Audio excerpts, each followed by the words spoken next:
Hello, what is up, everyone? This is Gary A. Swaby, and you're now watching or listening to the Powercast. And today we will be recapping Power Book 3, Raising Kanan, Season 3, Episode 9. And the title of the episode is Home to Roost. And I'm joined today by Mr. Richard Bailey Jr., aka Loose Lips Lou. What's up, Loose Lips? Pause. How's it going, Gary? What's up, listeners and viewers? Yeah, this is my name for today because anytime that Lou drinks, he says everything that he shouldn't say. So I think it's an appropriate name for today's episode. Yeah, that's hilarious. Interesting storyline for Lou in this episode. Like, you could feel the disappointment radiating from Raquel. So yeah, we're gonna have a lot to talk about what happens at the end, because that was very, very ambiguous. But we'll discuss it. And we're also joined by Miss Dana Abercrombie, aka Slipping into Darkness. How you doing, Dana? Oh, I'm being in the dark. I'm slipping into the darkness, yo. Um, I'm doing good. This was a very interesting episode. I will say this, it causes a lot of visceral reactions to me, and it's probably not for what you expected. But I do say that I like it, and I thought that the title, Home to Roost, was very fitting for this episode. So, yeah, I'm excited to break it all down and to further explain my points of views.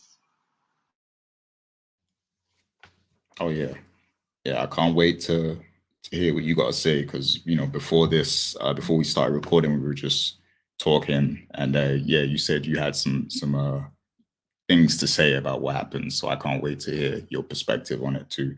But yeah, interesting episode. In my opinion, I told Rich this, but I thought it was a very intense episode. So yeah, like it's going to be interesting hearing what everyone thinks of it, because it was a very different episode also. And obviously it's clearly setting up the finale. But yeah, some interesting things happen. So there is a lot to discuss today. But before we get to the takeaway segment, friendly reminder, definitely leave your comments. We read them all. Sometimes during the week I get so busy I don't have time to reply. I wish I replied more than I did. I'm gonna try to, in this episode. But yeah, we do love the comments. We do read everyone. We appreciate all of you, especially all the people who continuously come back, as well. So please do leave your comments. Let us know your theories and everything. And also hit the like button. That is very important. And subscribe to the channel also. And you can also check out the Coalition Entertainment and Coalition Gaming. And obviously, the coalition.com as well, because we are a press media website focused primarily on entertainment and video games, but we cover a lot of other stuff too. There's a lot of nuances. So yeah, check out the website as well. But yeah, without further delay, let's get right into the takeaways. And this week it is Mr. Richard Bailey Jr.'s turn to go first. So when you're ready, Rich. Okay, so first and foremost, I also did think this was an intense episode. I thought it was a very good episode as far as setting up the finale. Just a lot of crazy things to talk about. And of course, there's a lot that I feel is going to happen next week based upon what they built up in this episode. So let me start with my first takeaway. I'm going to once again go back to my name, Loose Lips Lou, because this episode, in my opinion, it was really about Lou. And, the whole fact that you see that he is really falling off the deep end. He had that little exchange with the store owner at the beginning of this episode where you're basically robbing somebody to get some liquor. Now, I've never heard of somebody doing that. So this guy is down real bad to be in that situation.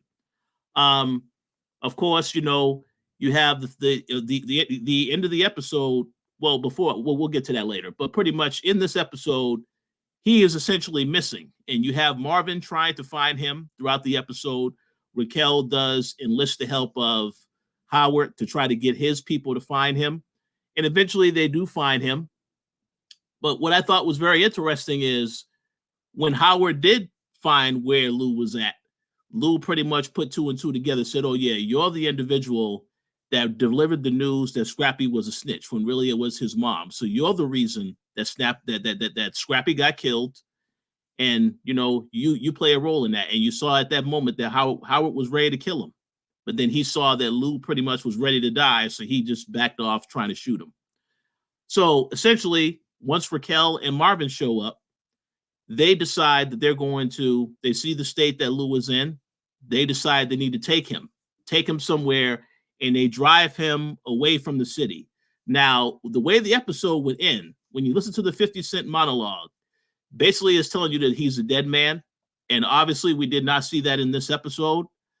We obviously will discuss that in more detail. I'm sure Gary will have a question about that, but I just want to say right now, I don't think the character is dead, at least not yet. He isn't dead. I think they pretty much drove him away to Raquel's sister's place. Because we saw this at the end of season 1 when Kanan got sent off to, you know, pretty much his aunt's place. I think that's what they're going to do with Lou. Have him go away for a while and just get out of the city because he knows too much information. Now, obviously, if he ever does come back to New York, Jamaica, Queens, then it's a problem because, again, he knows about Howard's involvement with everybody else, and he's a liability to the entire family. So I want to see how they handle that storyline moving forward. But I think for now, they may play it off next week as, yeah, something happened to the character, but I really think he's just going away for a while. I don't think they're going to kill him off the show. But we'll see what happened because Malcolm May's character, Kevin, did not have a good fate either. And he also, you know, was out here doing stuff he wasn't supposed to be doing on Snowfall. So we'll see what happens.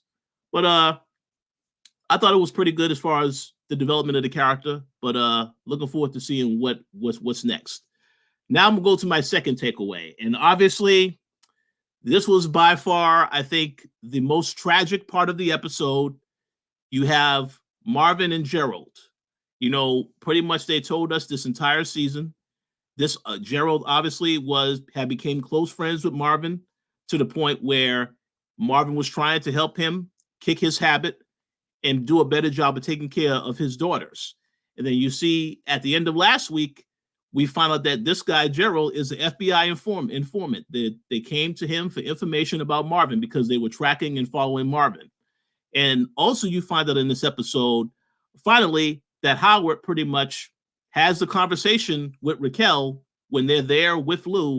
And he's basically telling her, yes, Marvin needs to take the fall for all of us. And, you know, at that particular moment, Raquel said, no, she will never turn on her family. But I think that is planting a seed as to what can happen later. If things get more severe, I don't know. We have to see what happens. But the fact that that Howard told her this information, and of course, Marvin did not know that Howard knew this information. I kind of feel like something is brewing ahead for both of those characters in that regard. So we have to wait and see. But sticking on the topic of Marvin and Gerald, it's a very, very sad to hear that Gerald's daughter Alice died. She drowned. I mean, we already saw in a previous episode that Gerald left the kids outside in the cold in the car. So they actually hinted that he was, he had got to be so much of an addict that he didn't really have any care and concern for the safety and well-being of his daughter. So this made sense for this to happen. Unfortunately, that his daughter would pass. And then, of course, that's when he tells Marvin, yes, I've been talking to the feds. Obviously, you didn't tell me any information, but yeah, I've been working with the feds. And, right as soon as Marvin tells him that he ain't, you know what, pretty much that's it. Gerald, he just breaks Gerald when he tells him that. And then, of course, they had the scene where the feds show up to Gerald's place. I already knew when I saw that scene before they opened that door, this guy is dead. We already know that because this is what we normally see would happen. He shot himself up, OD, dead. So that's an unfortunate ending for the character. But it makes sense because this entire season, this character has been under pressure. And of course, obviously, as a fan of Marvin, you're concerned what happens next. We have to wait next week to see what happens next. But obviously, the way that friendship ended, it was very tragic. It's even more sad because his daughter died. That's one thing I didn't think they were going to do. I thought they were just going to say, well, Gerald tells Marvin, and then that's it. But the fact that there was a daughter that died too, that makes it even more tragic. So, yeah, it's a lot to process with that. But let's see what happens from here. But it's very emotional, very intense, very well done. So we'll see what's next. And finally, the final takeaway of this episode. I just want to talk about Bata's performance in this episode. Fantastic group, fantastic performance at the mall. I was very glad to see Jukebox have her shining moment performing on stage as the leader. And then all of a sudden, at the very end of that performance, the FBI brings her in for questioning, and that kind of dims everything. Now, we don't know. Obviously, she got out because they didn't get any intel from her. But I'm very curious to see how the group treats her now when she comes back, if they're going to have any questions, if maybe the lady in charge is going to wonder whether or not she should still be a leader, if they got to be concerned about anything happening as far as criminal activity within her family or her. So I look forward to seeing what they do with that. But also, I want to give a shout out to Gary's boy, Famous, because apparently Famous has an opportunity to basically take his career in a different direction, because we saw he met another label owner at the beginning of this episode. The problem is the guy wants him and Lou together to work together on something, and Lou is in no state to work with him. So I very much look forward to seeing what happens with that entire exchange. But overall, I thought this was a fantastic episode. There's a lot more that I do want to say about this episode, but I figure we'll talk about it when we get to the question segment. But I thought it was a great episode, and I look forward to seeing what happens in the finale next week. Oh yeah, great takes. Yeah, a lot of your takeaways are kind of similar to mine, but yeah, I did want to point out that Famous thing is interesting. You know, it's like his dream is finally coming true, and all he needs is Lulu, but Lulu's going through what he's going through. So it's interesting that in this episode you have both him and Jukebox, like their dreams are like, you know, up there, and then, you know, it kind of comes crashing down a little bit. But it is my turn to go next, so I'll hop right into my takeaways. But good observations as always, Rich, and we'll expand on those points a little later too. But my first takeaway is, you know, I'm going right to Marvin, my favorite character, of course. And yeah, his situation is real unfortunate, like, because, you know, you see at the top of the episode, he's basically running Raquel's empire for her. Like, of course, she's in charge and she set everything up, but we see that he's doing a lot of the work, you know, with going to these different locations, making sure everything's in place. You know, we saw that little montage of the operation and everything, and Marvin was kind of overseeing all of that. And you know, it's just a real shame because Marvin, his growth has been like amazing since season one. You know, to watch his growth, like, and how he, you know, he went through the anger management with Renee. He lost Renee, and then like he kind of he made friends with Gerald again, and met up with him again. He saved him, helped him out numerous times. You know, they kind of developed their friendship.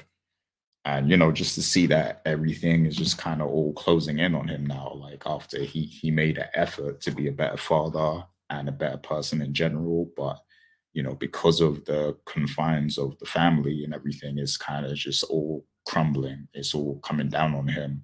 And, you know, even just the he thought he had a genuine innocent friendship with Gerald, but even that's now corrupted by the police, who are looking to, you know, solve these cases and tie him to everything that, you know, his family's been doing and stuff. So it's like, yeah, I feel bad for him. I feel bad for the character because it's unfortunate. Obviously, you know, he's a criminal, and this is what happens when you choose this path. But I think what a lot of this episode was trying to show us is that your family ties, you know, if you're connected to a family that's dirty, then the whole family tree is kind of, you know, dirty by by association. So and we see that in Marvin's story, and also in Jukeboxes, which I'm going to get to. But yeah, with Marvin, I'm struggling to see how he can get out of this, because obviously it seems like he is being set up to be the scapegoat. He's being set up to take the fall, to save everyone, Raquel, Howard, Kanan, everyone else that's involved. Like, he's the person that the feds are pursuing. And now also, Howard, he's getting kind of his secrets are unraveling on the police force, and he doesn't want them, like, he definitely does not want them to find out about Burke. So to make this go away, Marvin is the easy solution. And that was interesting because when Marvin found out about Gerald, he obviously told Raquel about it off screen. He told her that there's a task force, and then Raquel confronted Howard about it. So we finally got that confrontation, because a lot of us did notice that Howard didn't tell Raquel that Marvin was being investigated. Shouts to MovieBot as well, because I know he mentioned that as well. And yeah, so yeah, like, I'm glad that we actually got to see that confrontation and see Howard's trail of thought there, because his whole thought process is basically, I wanted to keep that card in my back pocket, so that if they catch up to me, just sell out Marvin. And he's kind of told Raquel his plan. So now I'm wondering what she's going to do with that information, because she told him, I'll never sell out my family. But if push comes to shove, and Kanan is at risk, is she going to give up Marvin? That's the question, because at some point somebody has to take the fall if things get too hot. So, and I wonder how Marvin feels about, I wonder if he'll even have a choice in the matter. If she comes to him and says, look, you can take one for the team, sit down in jail, you might get the death penalty, but maybe we can, get you a lawyer and take that off the table or something like that. Like, maybe if she presents it to him, maybe he'll even decide to do it. Maybe he'll decide to take the rap for everyone. So I'm wondering if he'll even have that choice to make, or if it's going to be made for him, basically. So yeah, that's my first takeaway.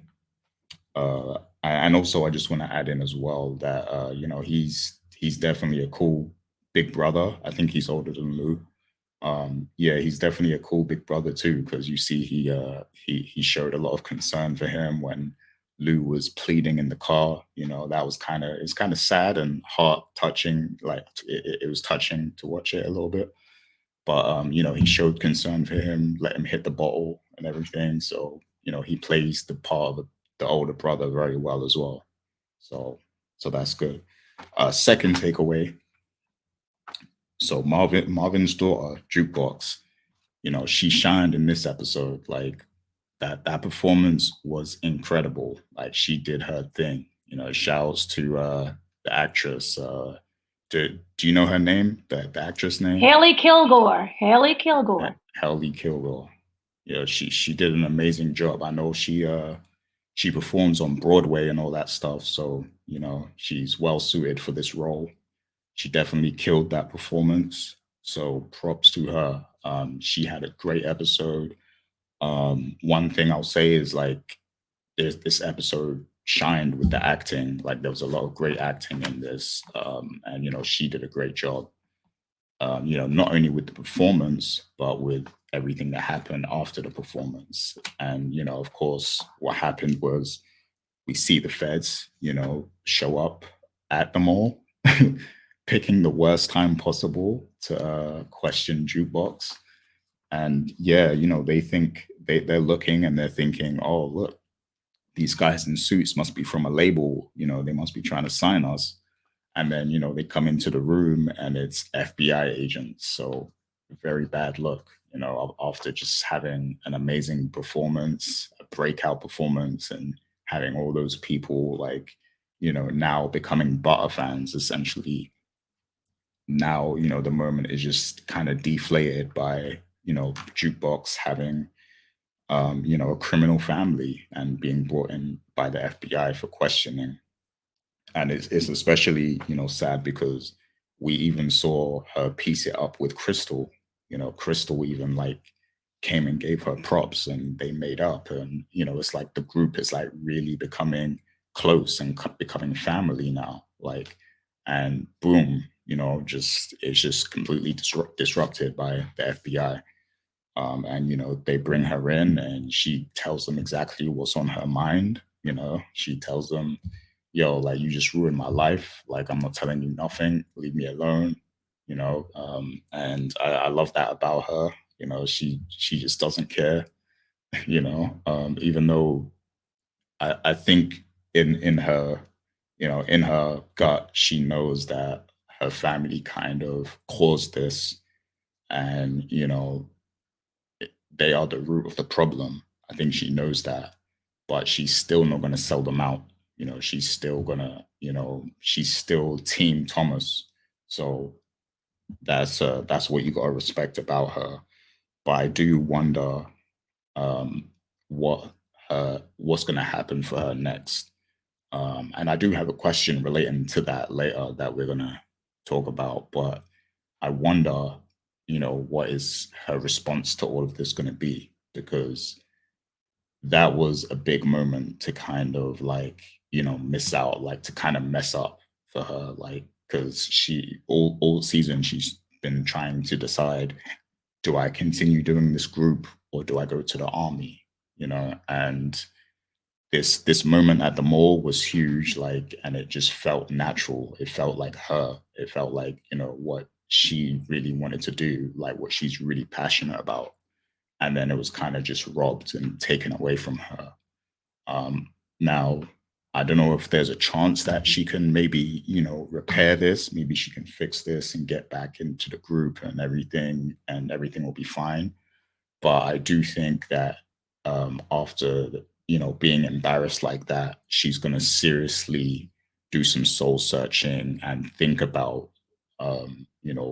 the role her family played in what happened, and whether her family is kind of holding her back a little bit.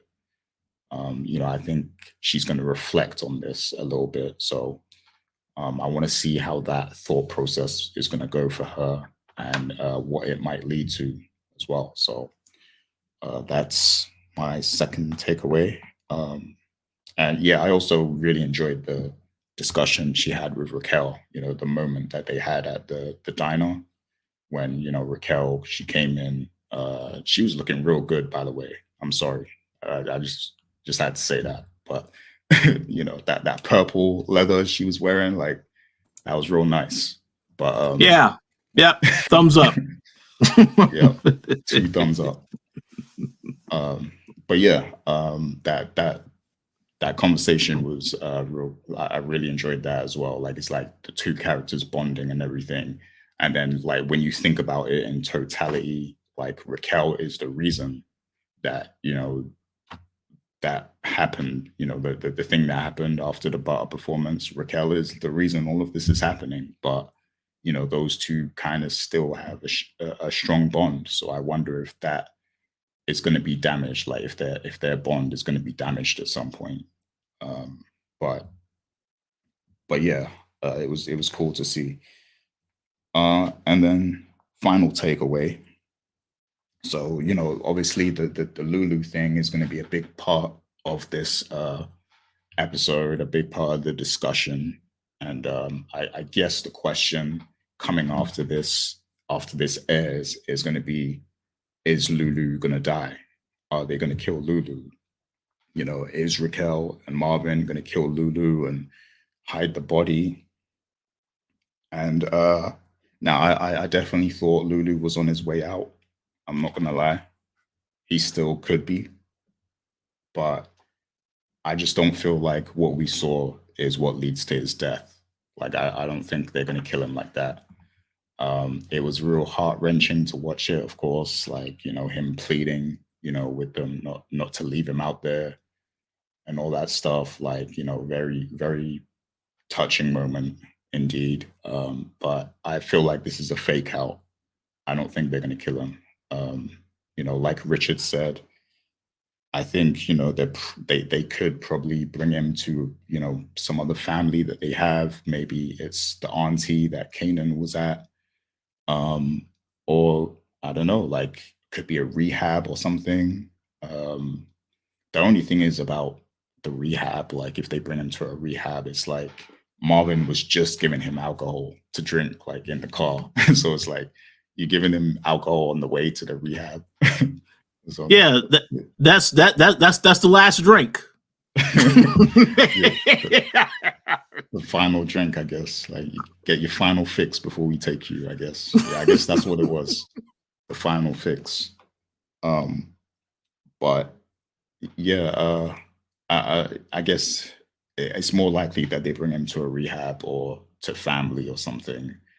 And I'm also trying to think as well whether there's a way that Raquel wants to pin things on him instead, because he's already like it the fact that he's already messed up, maybe Raquel feels like, you know, I can get rid of Lou, you know, he's the one that needs to go down because he's already messing up and I don't need him at this moment or something. The problem with that is, of course, you know, if he's already opening his mouth, then that's kind of dangerous to like have him be the person who takes the fall. But what if they frame it? What if the plan is to frame him, but then act like he's on the run or something? You know, it could be something like that where they say they try to pin the case on Lou and say that, you know, he did all of the Crown Camacho stuff, you know, because he was actually running the label with him. So they could easily say, like, you know, he was the one that was doing all of it, you know, with Bulletproof Records. If they, I don't know if they have the gun, but they could say that he killed Scrappy's mother. You know, they could put all of this stuff on him and say, yeah, look, it wasn't Marvin, it was Lou. He was doing all of this himself, and then just send him away so that they can't find him or something like that, you know, and make it like he's on the run. But that's still dangerous though, because if they catch up to Lou somewhere else, then you know the whole thing can come crashing down. That this is just me thinking, like, you know, I'm just trying to think of different outcomes because they purposely left this open and ambiguous at the end because they want us to speculate about what's going to happen. Um, so yeah, this is just me thinking of what they might do. I don't know, but it's probably not going to be that. It's most likely going to be like we're sending you to rehab or we're sending you to recover or something. But yeah, I just feel like it was a very interesting choice in how they chose to handle that storyline by, you know, having that be the end of the episode. And especially with, you know, we're going to tell you guys later anyway about the plan for the next episode, but especially with that in mind, like what we know um, about, you know, the schedule and everything. Um, yeah, like they're setting up to something big, I think, in episode 10, but this is not it. So they're trying to throw us off with this, I think. Like so um that that's what I got to say about that. But aside from that, like it was great acting. Like Malcolm Mays, I think is doing a great job, even though I don't like what Lou's character has become. Malcolm Mays is doing a great job in portraying him, like and acting like a, you know, a drunk, you know, kind of embarrassment to the family. Like he's doing a great job of playing that. So I want to shout out Malcolm Mays for the great work he's doing, because like when he was pleading in the car as well, like yeah, that definitely hit. That was hitting emotionally. So props to him. I also like how he, despite being drunk, he quickly sobered up to to make the connection of Howard being the insider, being Raquel's insider. Like he made that connection like real quick, like despite being drunk. So that was funny to see. Like he finally figured out who the inside man is, and the fact that Howard had Scrappy killed, like his mess up had Scrappy killed and stuff. So that was cool to see. And then like also seeing Howard and how like hostile he was to Lou as well. Just seeing that interaction was interesting. Um, and then yeah, of course, Raquel and Lou, there's so much animosity between them. So just seeing how cold Raquel is towards him as well was just like, that's what added to the intensity of the episode to me. So yeah, but that's my final takeaway. Um, very, very, very curious to see what Dana has to say about these things now. So, Dana, when you're ready, hit us with your takeaways. I'm right to say I have takeaways that needs to be taken. Um, Now, of course, we start out with 50 Cent in the voiceover that talks about the most screwed up lies are the ones that we tell ourselves. It's not really the ones that others tell us, the ones that we tell ourselves. And that we tell ourselves these lies in order to get through the day, and that we hope about, tomorrow. And that the tomorrow it'll get better, tomorrow there will be a difference. But we say it into a fact that we don't believe that anymore, because we're always waiting for the next day, and that next day never really changes. And you look at the title Home to Roost, which is basically all of the lies that we keep avoiding, and we're saying that it's going to get better, it's not going to be the same. These are the lies that are finally coming home to roost for you. And at the end, where 50 Cent also talks about how, you know, you say you're going to change and you're willing to change, but it's only when you're looking at the barrel of a gun, and by then everything is too late. There's no going back, and there's no way forward. Your dead is dead. Okay, and it's all about everything that you have done in the past, again, finally coming home to roost. And also, what's interesting is that even though if you are not the one who's doing it, like for example, we get into the innocence of Jukebox, she's not in there, in the streets making these decisions or killing anyone or selling anything. She's, what we've seen, has literally been in her own world. She looks out for Kanan. She knows what other people are involved with, but she's not partaking in it. So even though she's so separated from it, and she's the one who's warning, say, Kanan, don't do that. Look at that person. Look at this. What kind of party is this really?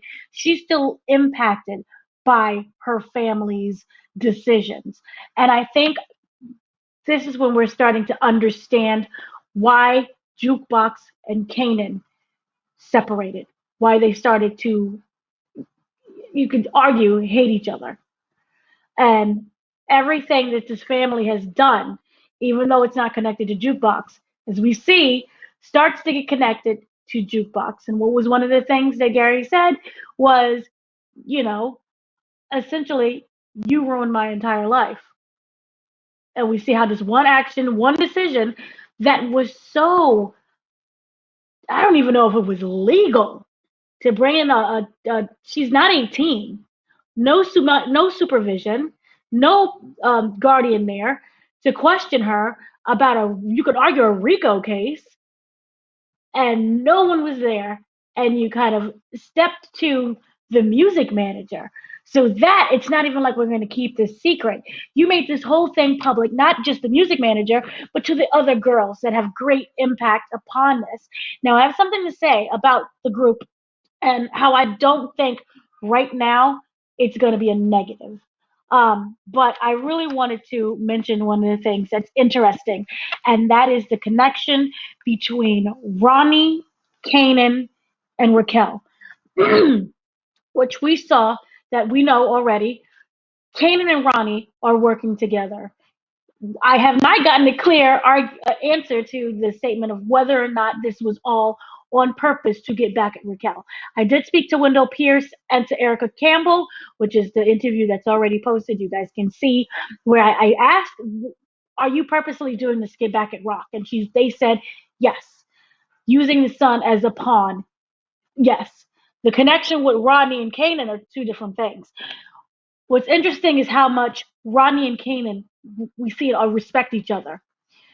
We see when Famous came back to the apartment to essentially tell him about what was going on, we saw how Ronnie attacked Famous, but it was Kanan who was able to say, not now. He was like the guard dog. He said, not now. And it's interesting to know the relationship of whom is the boss of whom, because we just don't know. You see that they talk to each other and it gives that equalness. He backed down and he didn't say anything because usually he'll be like, what? You want some too? He didn't do that. He listened to him, but still retained that authoritative kind of figure. But at the same time, remember when Ronnie, what, not Ronnie, yep, Ronnie and Kanan was talking about with the Jukebox performance, and he was saying, oh, you want to go do family things? Basically saying, we got stuff to sell. They have a whole entire problem. But as we saw, Kanan went to go see his sister. It wasn't Kanan and Ronnie, it was Kanan. So they kind of understand how each other moves, and Kanan seems to be someone that Ronnie respects, even though he'll never say it and never admit it. His actions are leading towards that. So I like that interesting dynamic. But when we have to add in Raquel's situation, when Marvin, Kanan, and Raquel was talking, and this is when we see that complete fracture of everything that you put into that son is now coming back at you. This may not be direct, a direct revenge isn't like, I'm coming for you. It hit your son. And in terms of when they had that argument with, oh, you threatened the woman, I forgot what her title would be, the woman who came down to, what was it, like CPSE, social worker. Yes, sorry, that word just completely came out my mind. So she knew about threatening the social worker, and she was like, oh, well, I can go down and tell him things about you. And he responded without blinking, I can tell him things about you too. You want to do this? Let's square up. I'm ready. And that scene was interesting because Raquel no longer has power over Kanan. You can say that that's her own chickens coming home to roost.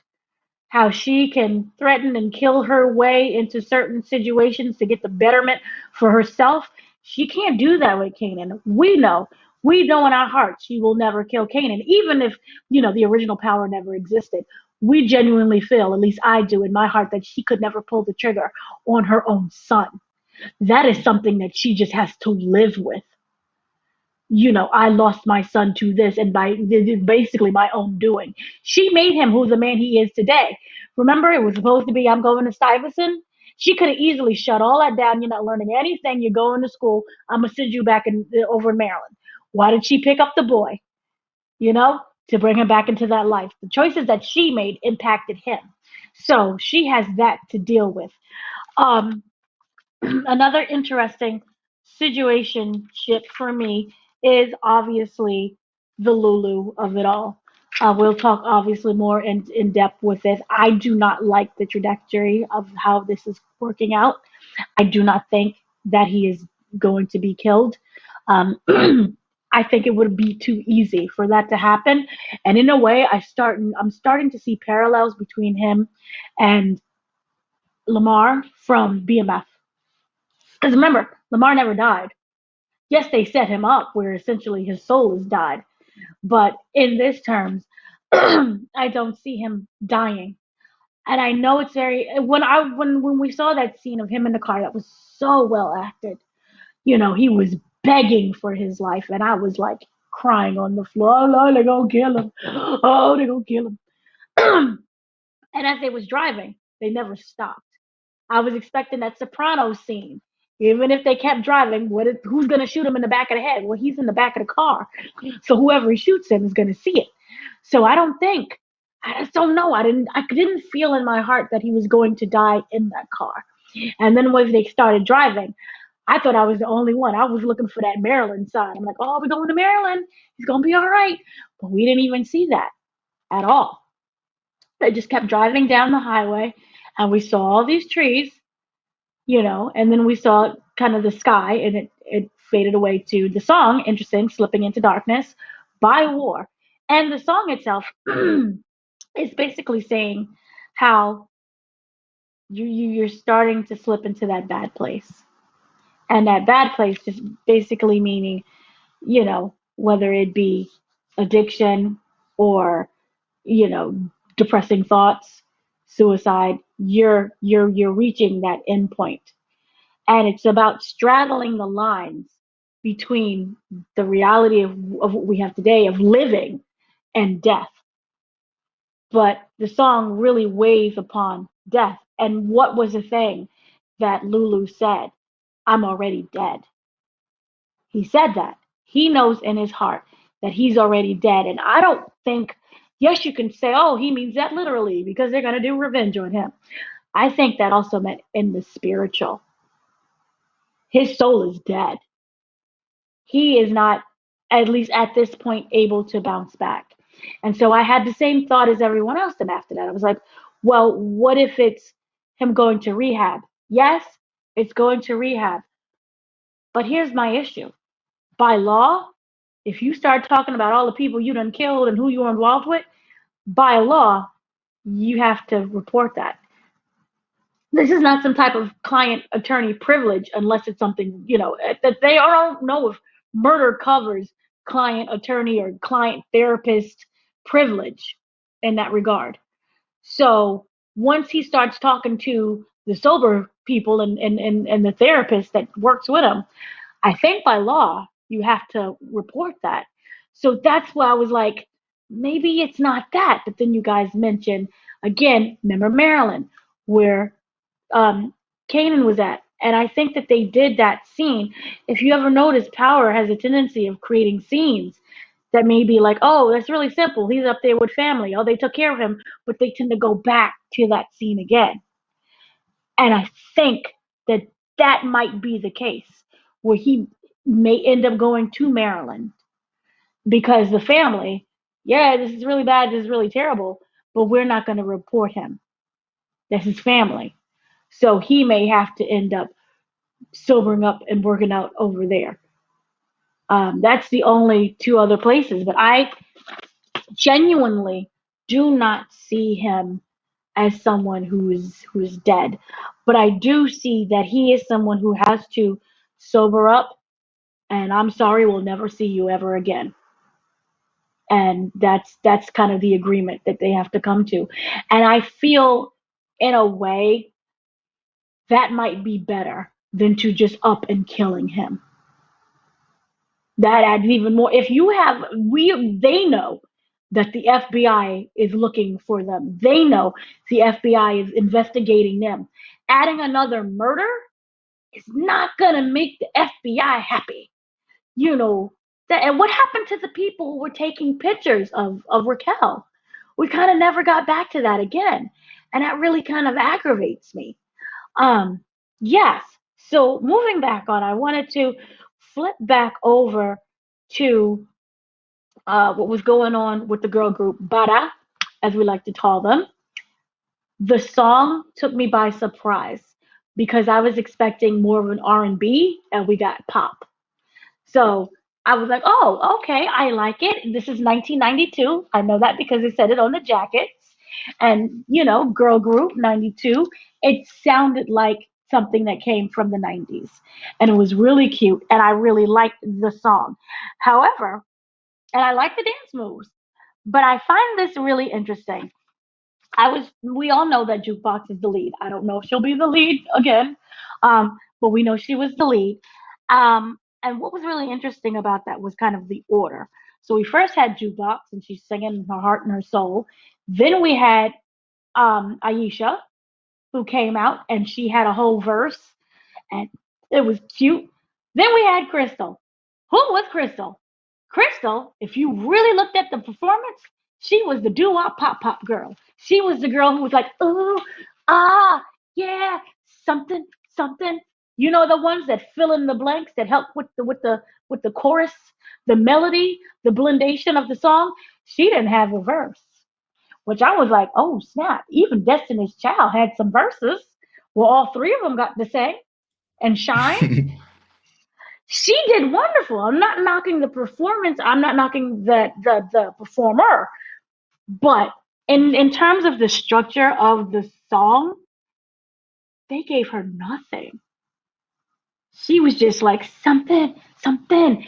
And if you looked at sometimes she didn't even really like I was like looking at the lip singing part, just trying to figure out what she did. The oohs and the ahs was all to a soundtrack. So if they didn't even let her go like, oh, ah, nothing. She didn't even get something, something. So I found that dynamic to be interesting. And then when she kind of humbled herself and was like, yeah, Jukebox, you did that. I think she might use this against them. Or I don't know, if you find out that the person you've been harassing is like part of an entire family organization of drug dealers and criminals, that might you make her want to like step away in terms of I'm going to just completely leave you alone. I don't know what you have going on. God bless, sister, but I'm gonna not bother you. What I'm really interested in is the fact that what's going to happen with the relationship between Jukebox and Aisha. Aisha, as we have seen, kind of accepts Jukebox for who she is. And even when, remember, Aisha went to the parties, maybe deep down in her heart, she knew that this was a druggie, but she again didn't really care. Was it Aisha? Did Aisha go to the parties or am I missing it up with Crystal? No, it was No, Aisha. you're right. Yeah, it's Aisha. Okay, Aisha. Yeah, Crystal was the one that was always outside who was trying to make everybody angry and upset because she was on with the Kanans. Right. So Aisha doesn't seem to be someone who is judgmental. She accepts Jukebox for who she is, what she is, how she is, whatever it is. And that's what I really like. And I hope that we're able to keep that up. Now, I know a lot of people, and it's very easy to assume, hey, they're done and over with. But here is my tort, my what I have to say against that. If you go on the YouTubers, which is why I wish they never did this, that seriously aggravated me.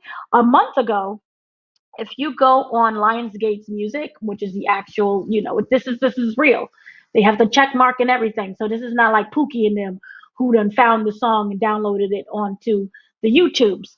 If you look at the soundtrack for season 3, what's interesting is these. Bata, which has all 3 members of the group, sings Rolling With You is one song. The next one is Now You're Gone. And the other one is something, something that we already heard. There are 2 more songs. Now, I don't know if this was just done for the soundtrack, but in my little theories, in my little head, if we're going with that, we have 2 more songs. And there's one that's hidden. So maybe 3 more songs of this group that we can maybe pull performances out of. And the fact that upcoming, I have an interview with the members of Butter. Um, I don't think they're going away right away. I think, yeah, that might be been really embarrassing what happened, but we're gonna still keep this on the road. We're gonna still start singing.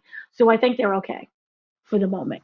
Um, we do know that Jukebox, she was weighing going into the army. We had that was a very lovely conversation with her and Raquel that basically stated, I'm sorry for putting all of my concern about Kanan onto you. That's not the responsibility of a child. And she apologized to her and she wanted to talk about her. And they had the conversation about the army because the mail got sent to her house instead. And she never judged her about it. It was whatever makes you happy, I will 1,000% support you.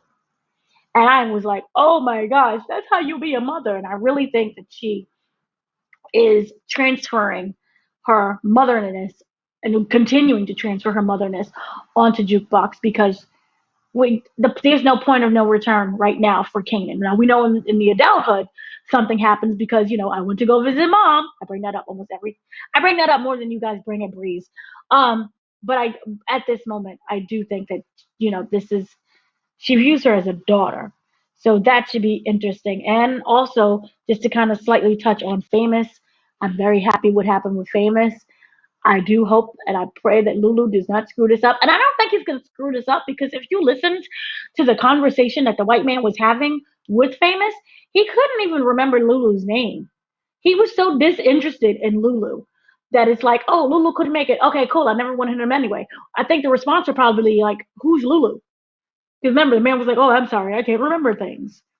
So I think he might be on to something. I think that this might be something positive. But again, we need someone who's going to probably take the downfall and for things to be negative, and that is going to probably be Lulu. It's unfortunate. It's really sad. But yeah, that's what my takeaways so far. I know we're getting to more in depth with that.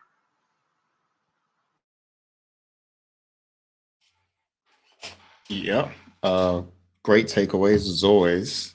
And yeah, like that's a interesting observation about Crystal, and her ad libs in the song and everything. I think we know why that's the case though.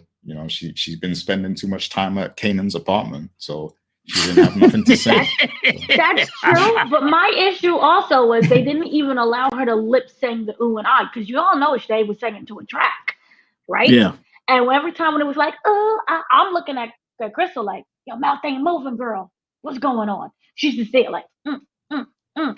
And yeah, only time when they have to do the harmony parts does she do the lip singing. And I was like, y'all did her dirty. Maybe she gets another thing in the other songs, but I'm like, y'all did her dirty. She could have at least had a part where it's like, I'm thinking about you. Something. Nah. They'll probably give her a breakup song when Kanan kicks her to the curve.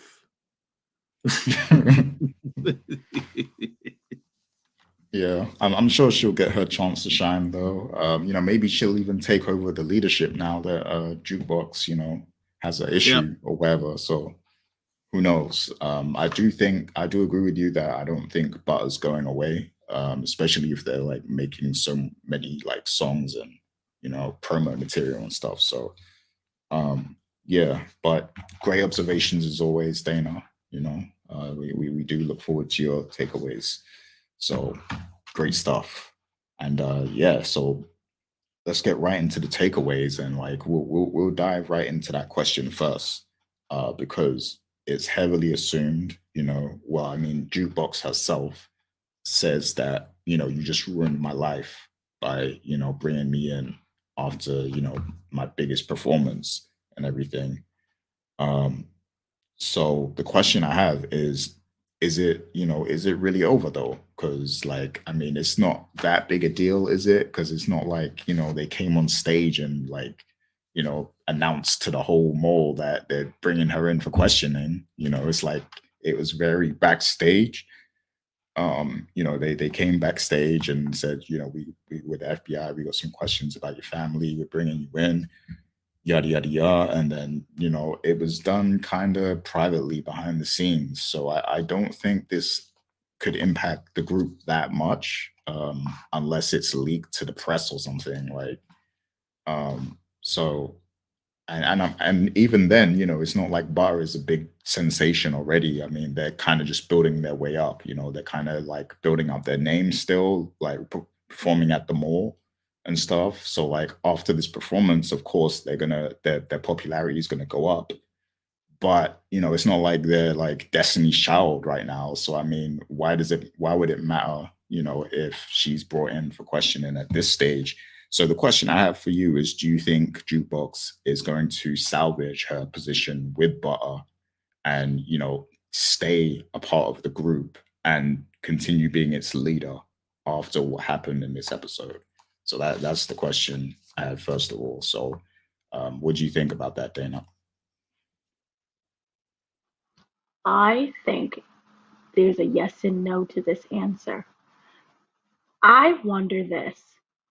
It may not jeopardize her place or her part in the group, but it will jeopardize her army chances.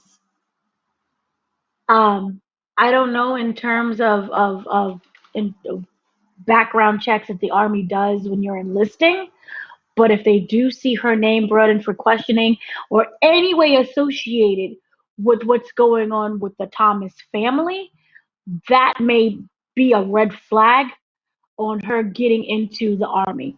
And again, I am speaking as someone who does not know. I've never applied to the army, how that works. But I'm assuming if you work for a government position, there is some form of a background. And the army may be way more stricter than, here's the other part, the NYPD. From my understanding in the original Power, there was no indication that she was army trained. She had any military experience. But we do know the police connection. So I feel that this may end up jeopardizing that. But in terms of the Butter group, maybe no. That you can argue gives them more street appeal, right? If you look at what was going on in the 90s, this wasn't like the 1950s all girl group white, singers. This was like the 1990s. Please correct me if I'm wrong because I don't know timelines. The 90s was a part of the Death Row Records, Snoop, Tupac, all these other rappers, more than those other ones, from my understanding, had criminal backgrounds, records, associations, ties with. Even if they never did anything, there were ties and associations and things that can give them like an edge. That cred, blah, because you watch out for us, bang bang. I don't know. But I think that this might be perfectly fine with the environment, the timeline, the setting of everything going on with the group. They'll be fine. Army, maybe not so. NYPD, we have to figure out what's going to go on with that. But I do feel that once the group of Butter concludes, that's when we get into the NYPD situation. Or again, my theory of I'm trying to save my family. Let's join the NYPD and work from the inside out to free everyone if we can. But in terms of your question, Butter is going to be perfectly fine. In terms of leadership position, I haven't listened to the other songs. So even though I brought this up, I didn't get the opportunity to listen to the other songs, but it says all three of their names are there. And everyone is given a part, maybe not Crystal, but they're given a part of what is going on. So I do maybe feel that her leadership they don't make her more of a leader. Oh, she's in the headlines. Oh, say if they do it, the rest of the family. Isn't she connected to the Thomas family? Ooh. So that again, I think is something that should be looked out for. If I could just pivot, because I had like a brain bubble fart in my head right now. This conversation with Kanan, remember we brought up Kanan and, basically said, you're dead to me, Ma. This is how I think we get Kanan Stark from Kanan Thomas. If you want to walk away completely from your family, you change your name. If you really want to be like, you stick it to your mom, you don't mean anything to me, we're no longer connected, I'm going to change my name. Boop.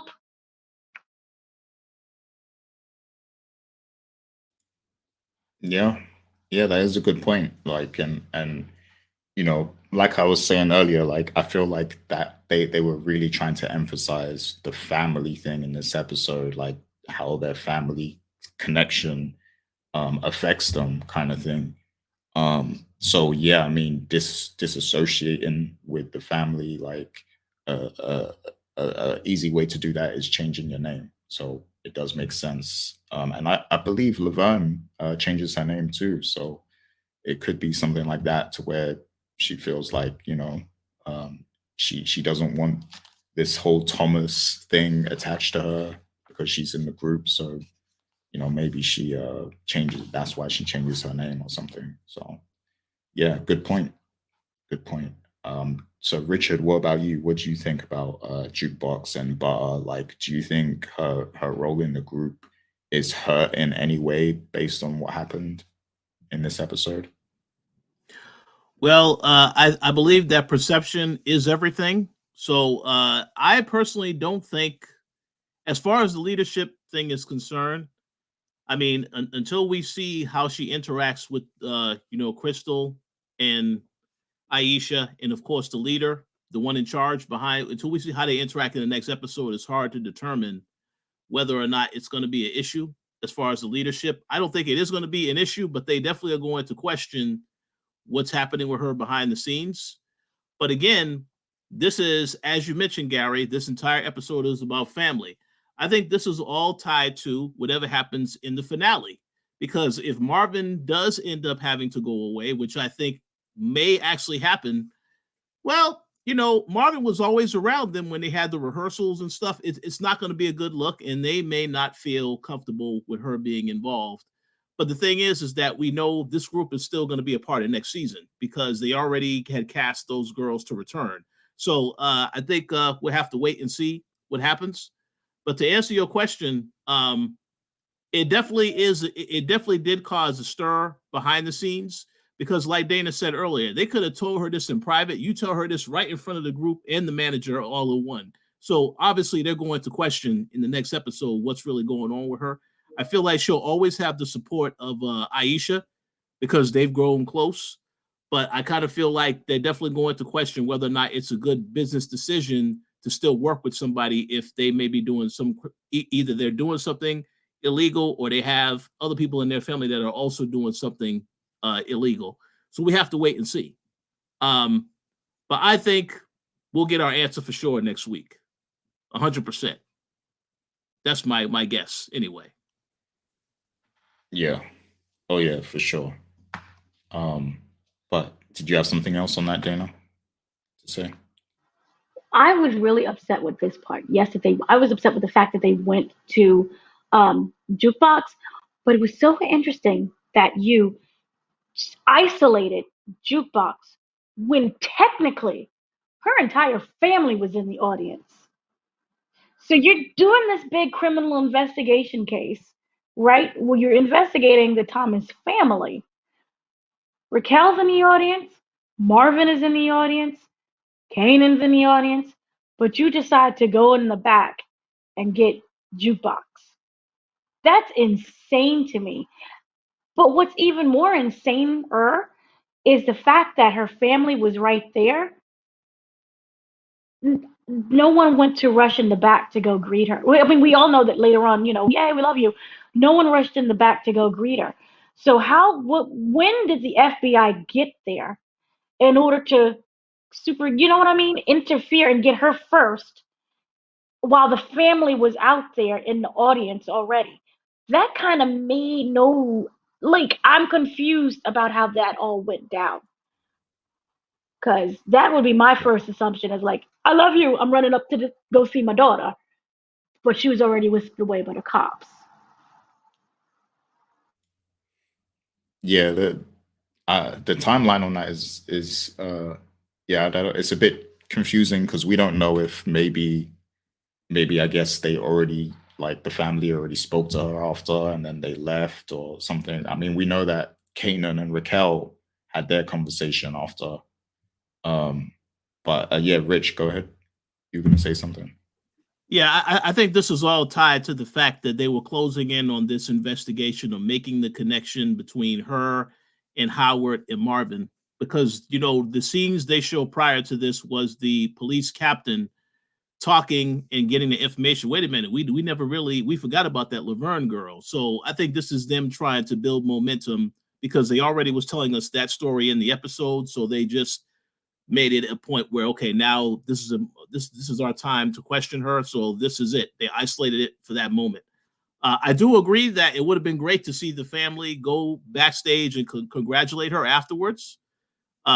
Maybe that did happen off camera. Who knows? But I understand why you would question that because we should have saw that for sure. Was Marvin carrying the bouquet when he was with Raquel and Kanan? That's a good question. That would answer. I don't. Yeah, that's a good question. You probably have to check that again. I don't think he was. So maybe that already did happen. Okay. I'm not sure because they cut that scene for whatever reason. To be quite honest, they could have kept that scene in there because the episode already was like at 53 minutes long. So they could have kept that in there even if it was a minute or so. But it is what it is. Yeah. What Richard said, that's definitely the motivation behind grabbing Duke because they were talking about the Howard thing, the Captain Burke and is it Captain Baptiste? His name, I can't remember. But You're talking about yeah. you're talking about the FBI guy? No, the black captain, Howard's captain. Yeah. That's it. That's correct. Baptiste. Yeah. Yeah. So like they were, because they had that whole thing where they were kind of unraveling the connections between Laverne and Howard and Marvin and Shannon Burke and stuff, like, so they were unraveling all of that. So that's why they specifically went there to grab Jukebox. But yeah, as far as like the timeline and if the family was there, that's a great question. Because yeah, And if go ahead, Rich. Okay. And by the Oh, sorry. I'm sorry. By the way, Gary, that's not such a coincidence, just like your name says, right? So we had to point that out. Yeah, it's not a coincidence. But go ahead, Dana. Oh yeah, no such Oh, thing I was as a gonna say coincidence. Yeah. the scene goes from them singing to Lulu being taken in by the cops to Marvin and Raquel and Kanan having a conversation. There aren't any bouquet, but there's no flowers there. So then everything just happened off screen. Yeah. So that's how that went down. It was really And weird how it's just edited. It's edited weird. yeah, it is really weird. And speaking of off screen, because this kind of segues into another question I had. It's like a perfect segue. So in that conversation that Kanan had with Raquel, we get to see that, basically Raquel says like you're hanging with Ronnie, and Ronnie, you can't trust him. He killed his own brother. He killed Unique. And then Kanan was like, I heard you killed Unique. Now I don't know if my memory is just bad, but I don't remember this ever being talked about. No. So yes, No. there you go. So Rich, I know we talked about this. So Rich, he agrees. Like we didn't see this talked about. The fact that Ronnie told Kanan that Raquel killed Unique, or she had something to do with it. So that clearly is something that happened off screen, and that raises a question because the fact that they put that in there. What's up, Dana? Go ahead. I think it was like, you know how you want to get under somebody's skin? Mhm. So I think that he just said that to say that. To say, Oh, oh, you want to, because remember, he lied. Remember, Raquel set him up for the gun situation and lied. Well, how did the gun get there? How did the gun get there? So that whole, oh, he killed Unique. No, you did it. Because you always lying. I'm going to say it's you. You did it. Just like you didn't know anything about the gun and how it got there. Yeah, maybe you killed him too. And I think that was a one up of like, oh, I can go to this person. Oh, I can go to this person too. Because you killed Unique. So that's how I viewed it. So you think it was like just a little kind of like bratty thing he was doing where he was like, oh, you killed him. Like Ronnie didn't. Yeah. Okay. Yeah. Well, What would you think, Rich? I think that theory can work, but the thing I would like to ask is, as a viewer, why would they cut that scene if that did happen? They didn't really show us too much of the interaction between Kanan and Ronnie beyond what we've seen on the show. I've never seen them have a deep conversation about any of this other type of stuff about what happened to Unique. So I think that is by design, and perhaps there will be an answer as to why that is at a later point. That's what my thought is, but I thought that was a very interesting line. I don't think it's in there by coincidence, so I want to see where they're going with that.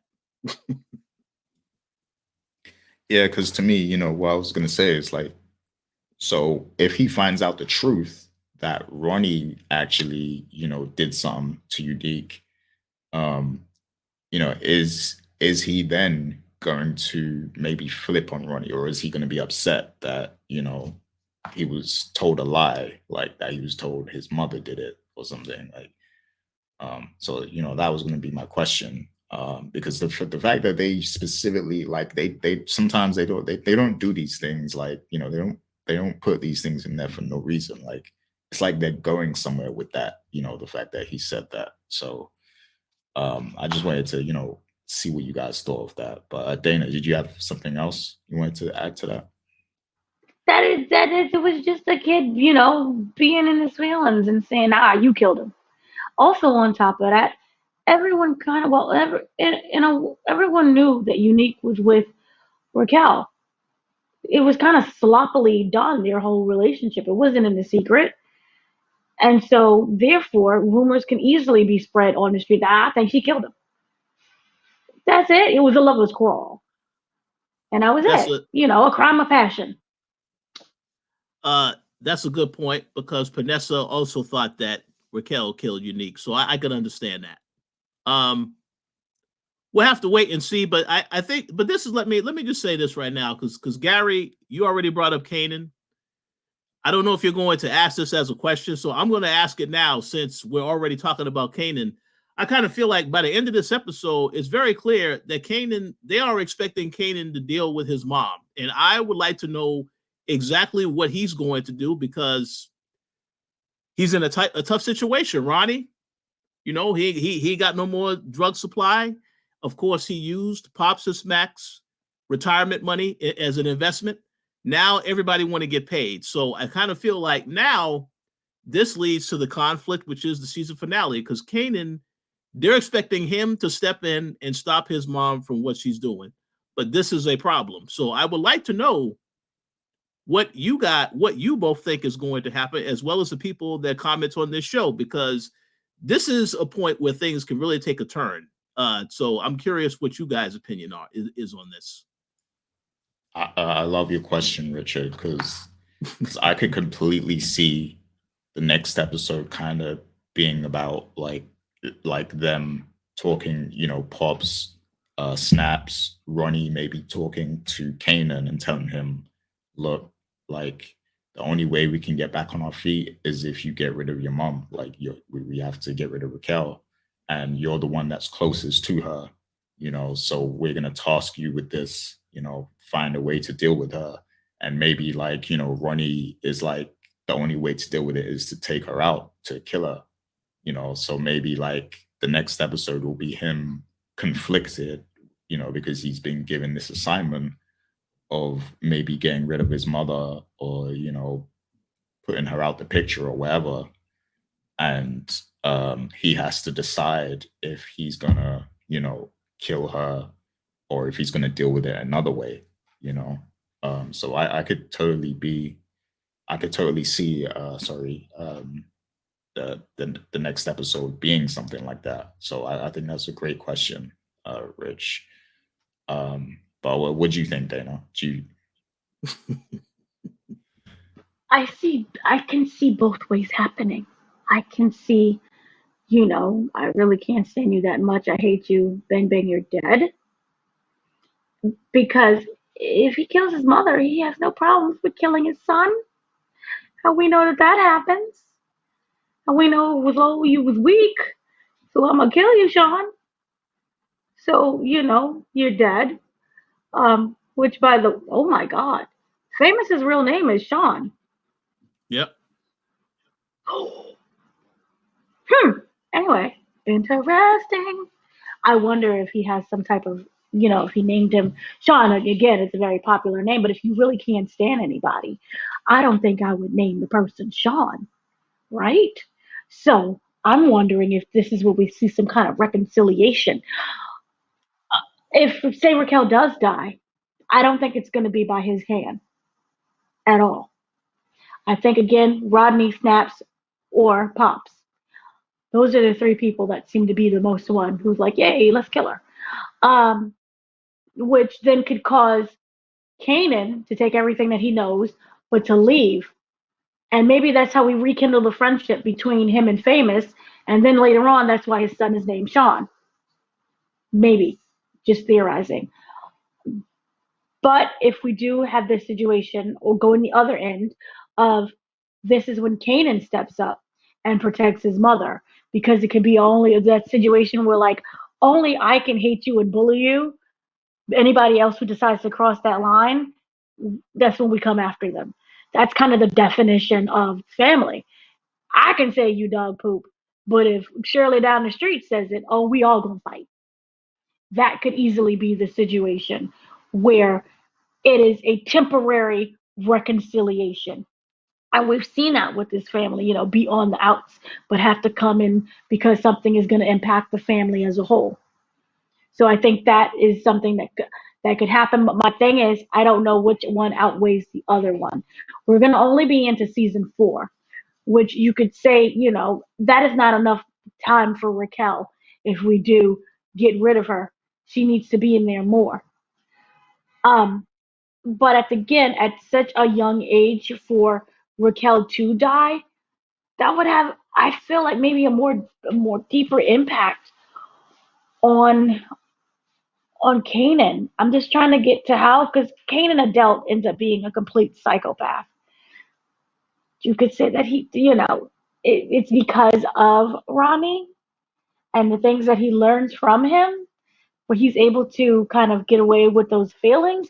And again, if we're really going about the narration, 50 Cent's narrating this show, and Kanan as adult Kanan narrating baby Kanan, oh, it's like the Wonder Years. Okay, I'm making a point. The point I'm saying is this is him explaining all of these different laws to how he became 50 Cent the person. Therefore, in a way, you can argue the narrator is justifying the actions of Kanan, the child. So when we get to adult Kanan, this is why I became the way that I am. This is why I'm justifying this. So I can see Raquel going, but definitely not this season. I can't feel it. But it's planting Yeah, the seeds in for her to go. Yeah. I don't think she's gonna die. Like even if that scenario happens where Kanan is tasked with killing her, I definitely don't think he's gonna go through with it. I think it's more likely he's gonna turn on Ronnie Yes. in that Yep. scenario.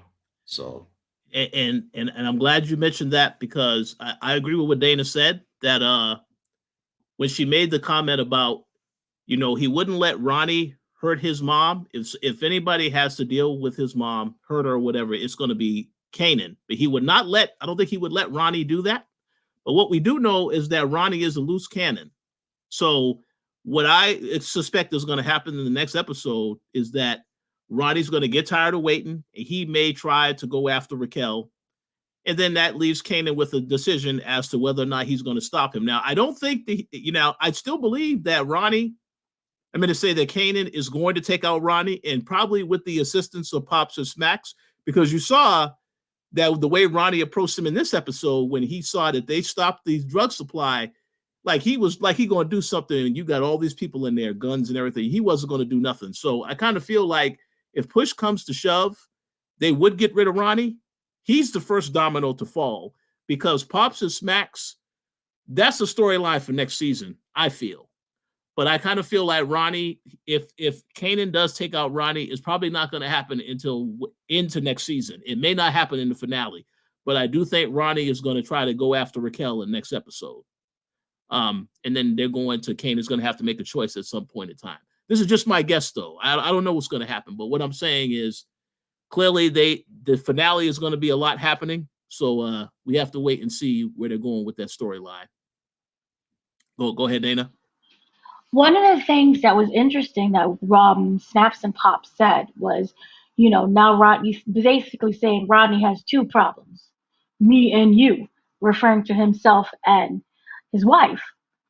So I feel that Rodney has to watch his back because Snaps and Pops is more after him than, say, Raquel. Because if you kill Raquel, cool.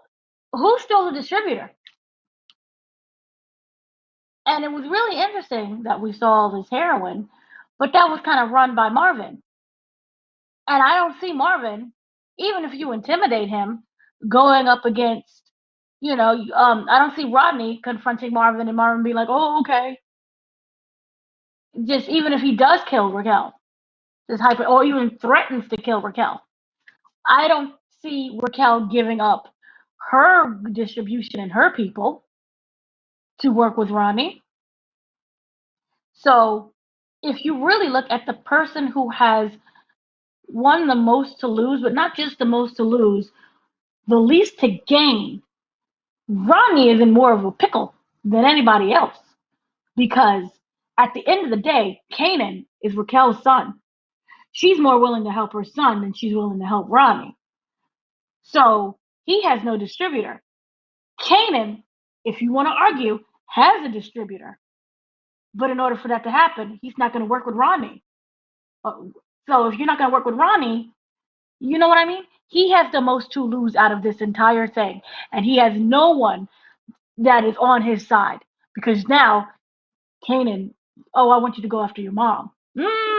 That's a bit more questionable than opposed to Pookie down the street. So he has no allies. He has no one. And remember, the streets are afraid of. Remember, they said he's the bully runs away from. So remember, to be feared or respected. No one respects Rodney, kind of really. They fear him. But they know that if you get rid of Rodney, you get rid of that fear. He's in lose-lose. Oh yeah, definitely. That's a good breakdown of things right there. Good analysis on it. So thank you. And that leads me that opens up like another question. Because uh you said something about like, would Raquel I can't remember it now actually. You said something like would Raquel give up Kanan for Ronnie or something. You said something of that nature, but Yeah. um I want to flip that question and ask, would Raquel give up Marvin to save Kanan? So that's the question I want to ask next. Would she give up Marvin? Because obviously she had that conversation with Howard, in this episode. And it seems like Marvin is the easy, scapegoat. So if they want to get rid of this case and get rid of all the investigation, give up Marvin, it goes away. Um, so, do you think this is something she would change her mind about? Because clearly she said, I'm not giving up my family. But if push comes to shove, and they start looking into Howard and his shooting and everything. Now she's the one that told Kanan to shoot Howard and try to kill him.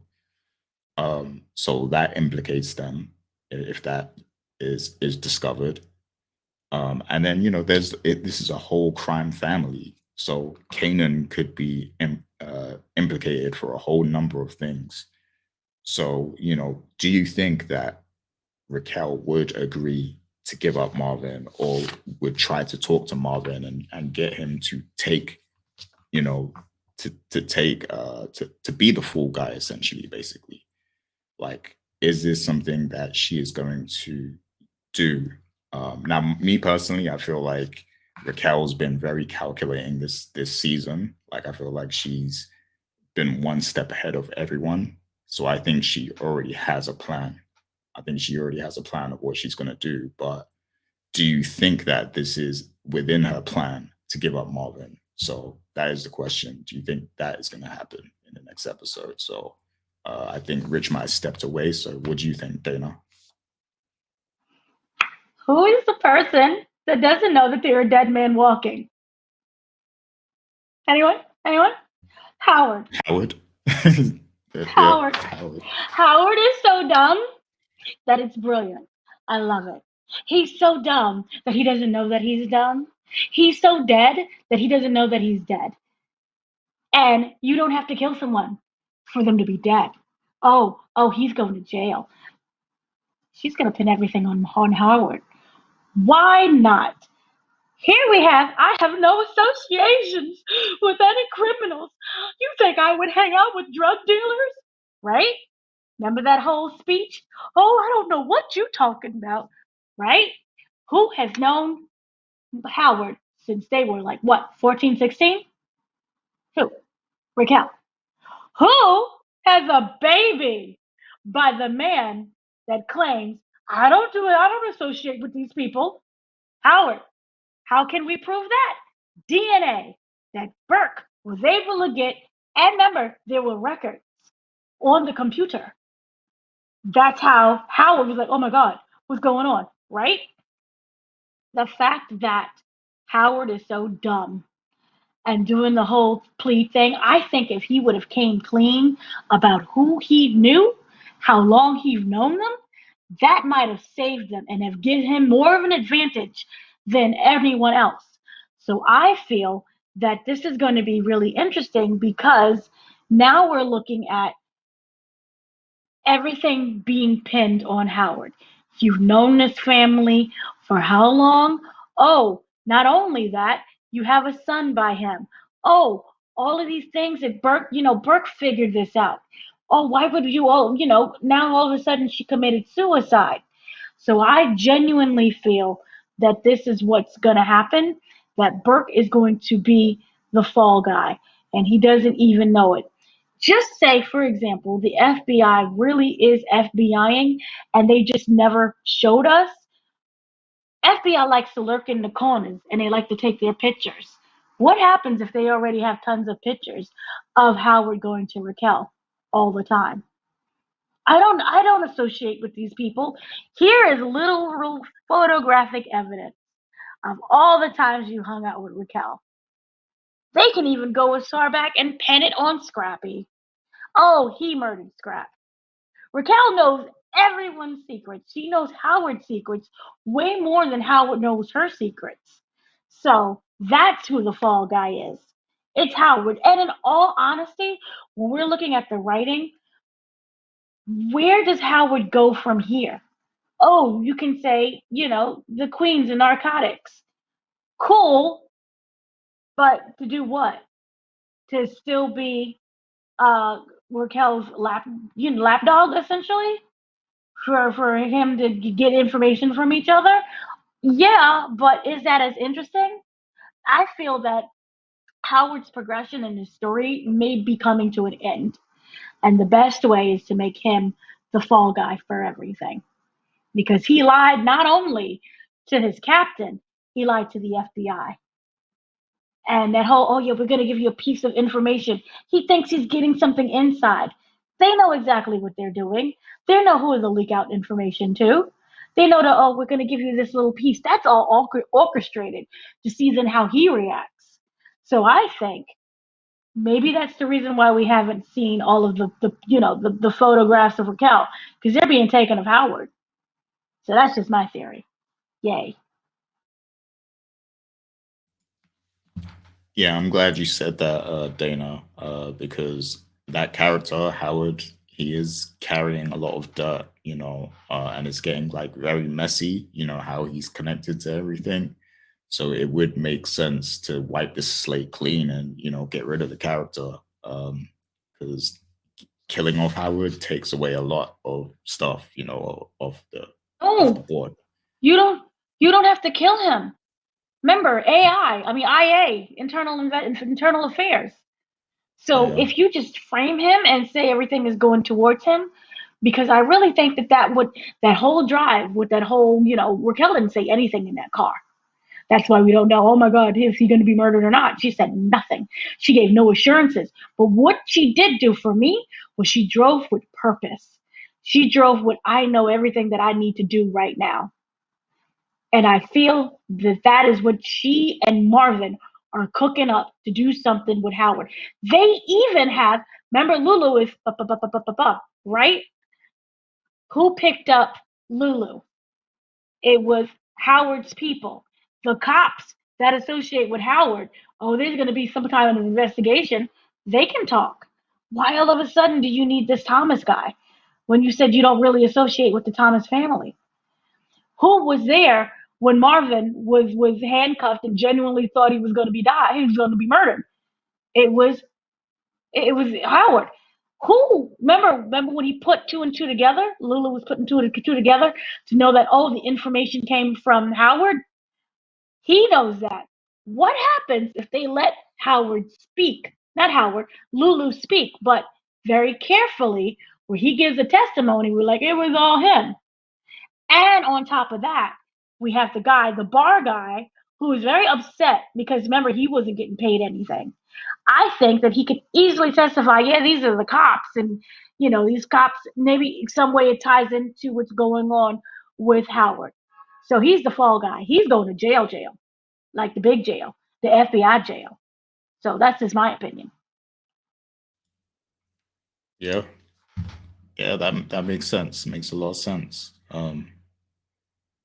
Yeah. I'm trying to think. I'm trying to think what would go away with Howard. Would the Crown Camacho thing go away as well? Um, He was so adamant. Crown Camacho hasn't been thought of in such a long time. Do they care anymore? well, they're on Marvin at the moment because they obviously they don't believe it was Crown Camacho, so now they're trying to chase Marvin. So I'm wondering, does that go away if they give up Marvin? I don't know. I got to think about that more, but I do you can say you can definitely yep. tie the Scrappy thing. That you could tie the Scrappy thing to Howard because that was his mess up. So and the mom, you can put the mom in there too. Yeah, Scrappy's mom. Because remember, the mother came in to just to talk about the update that Lulu gave her, and Howard was the one that intercepted. So like his partner at the precinct, he could vouch. Yeah, Howard, he took over my interview with Scrappy's mother, so he was covering up. So they could definitely tie some things to Howard and say that he's like the mastermind and stuff. But I'm just trying to think how they do that without also implicating themselves. They would have to have someone else do it, maybe. Or with the whole Crown Camacho situation, you could just, I don't know, just wonder the bodies that he because if they establish that he knew the Thomases, it won't be hard to establish that maybe he was the one who took him out. Crown. I don't know. I mean, then the whole thing, but then it also goes with how do we connect to the mob? Because remember, the whole big connection is the mob situation. Maybe this is when the guy who was in the wheelchair comes and testifies and says, to save Marvin. Maybe that's why they had them both do the job together. That's the only way that I can think about it. Yeah, I think that's all I think they need another stand-in for sure. Like they need, like they could give up Howard, but somebody else, like because Howard has to be connected to somebody else, like for it to work. Like so who was he, aligned with? Basically, like there has to be like another person that they give up with him. So whether it's Marvin or whatever, but it's a good question. I do think that that's a possibility that they're gonna. I do think Raquel has a plan, and Howard is definitely a pawn in whatever her plan is. Like she's gonna use him and flip it against him somehow. So it's a good point. Somehow, but I do think Marvin might be in the clear with this. I hope so. I just don't know with the mob situation how that. Unless Stefano, he's been gone for a while. Oh yeah. If there's somehow they bring him back to do some kind of testifying or something. Testifying. Because Stefano, I don't know, because if you look at it, this might go to. It could go to trial either way. Yeah, it's a good point because they were the FBI was investigating the mob too, like the connections with the mob, and obviously we know Marvin is the one that he killed Tony, and he killed Sal. Well, he didn't kill Tony himself, but he was involved in the death of Tony and Sal's son, and then also he killed Sal. So yeah, I do think Stefano. I think we're going to see him in the finale for something. So that could come back into it as well, for sure. Like maybe there's some sort of mob connection there. I still think we could see Stefano's furnace used for something, because they teased that. They were teasing that heavy. And also, you mentioned. I'm glad you mentioned taking pictures as well, like because the feds would they were following Raquel during the early parts of the season, taking pictures, and then we just didn't see them anymore. So I'm wondering if that's because they're still there in the background, but they're just not showing us, and they're gonna pull something out in the next episode. Like maybe they have pictures of Raquel and Howard or something. I don't know. Or Yeah, no, that's the only thing. yeah, or maybe they've just been on Marvin. I don't know, but that was something that went away. So I wonder if they're gonna refer to that in the next episode, like if that's gonna come back somehow. So yeah, this whole investigation could go many ways. I'm interested to see what the people think. Richard actually got called into a meeting at his workplace, so he'll hope maybe he'll return in a moment. But I do have one or two more questions. Mhm. So yeah, I mean, we all kind of talked about it already in our takeaways, but you know, I figured Oh, he's back. it has to be a bigger. Oh, welcome back, Richard. He's back. Man, so that's a very unexpected phone call. But yes, continue. I know What did how I it miss? is. I know how it is when you're on call at work. Like, yeah, Yeah. those calls come through at the worst times. Like, I already know. So, Vince McMahon called him to testify on his behalf. Oh no, no. Absolutely not. Don't be dealing with old men that be doing horrible things. We ain't in that business. But no, what did I miss? What was the question you asked, Gary? Is there something that I need to? Okay, yeah, let's go back to that one. So the question was, do you think Raquel would give up Marvin? And we kind of ended up discussing the case as a whole. Dana thinks that Howard might be the fall guy, so we were talking about that. And yeah, like, so yeah, basically, what do you think is going to happen with that, with the whole case? All right. Well, that's a very good question. And my answer is going to probably shock some people. I think Marvin is going down because Marvin is the only clear-headed individual that can go ahead and be the fall guy, and he's not going to give up anybody. If they gave up Lou talks to everybody, so that is a liability. He'll make sure everybody go down with him. So I kind of feel like if Marvin has to do it, he'll do it. But I also think that's going to happen because here's the thing. Lou, what we have seen with the way that Lou, Raquel, and Marvin, how they operate as a family from the beginning of this show, you've seen that Marvin has always been reliable, whereas Lou has started, he's always done whatever Raquel wants him to do, but he's also taken a lot of abuse from Raquel. We have never seen Marvin take any abuse from Raquel, and I kind of feel like where how Lou is always complaining about Raquel to Marvin. Marvin hasn't really had that experience yet on the show. Maybe prior, because they did mention that in the past, Marvin, he did mess around with drugs too. He had issues with the family, but we haven't seen that as viewers, him having an issue with Raquel.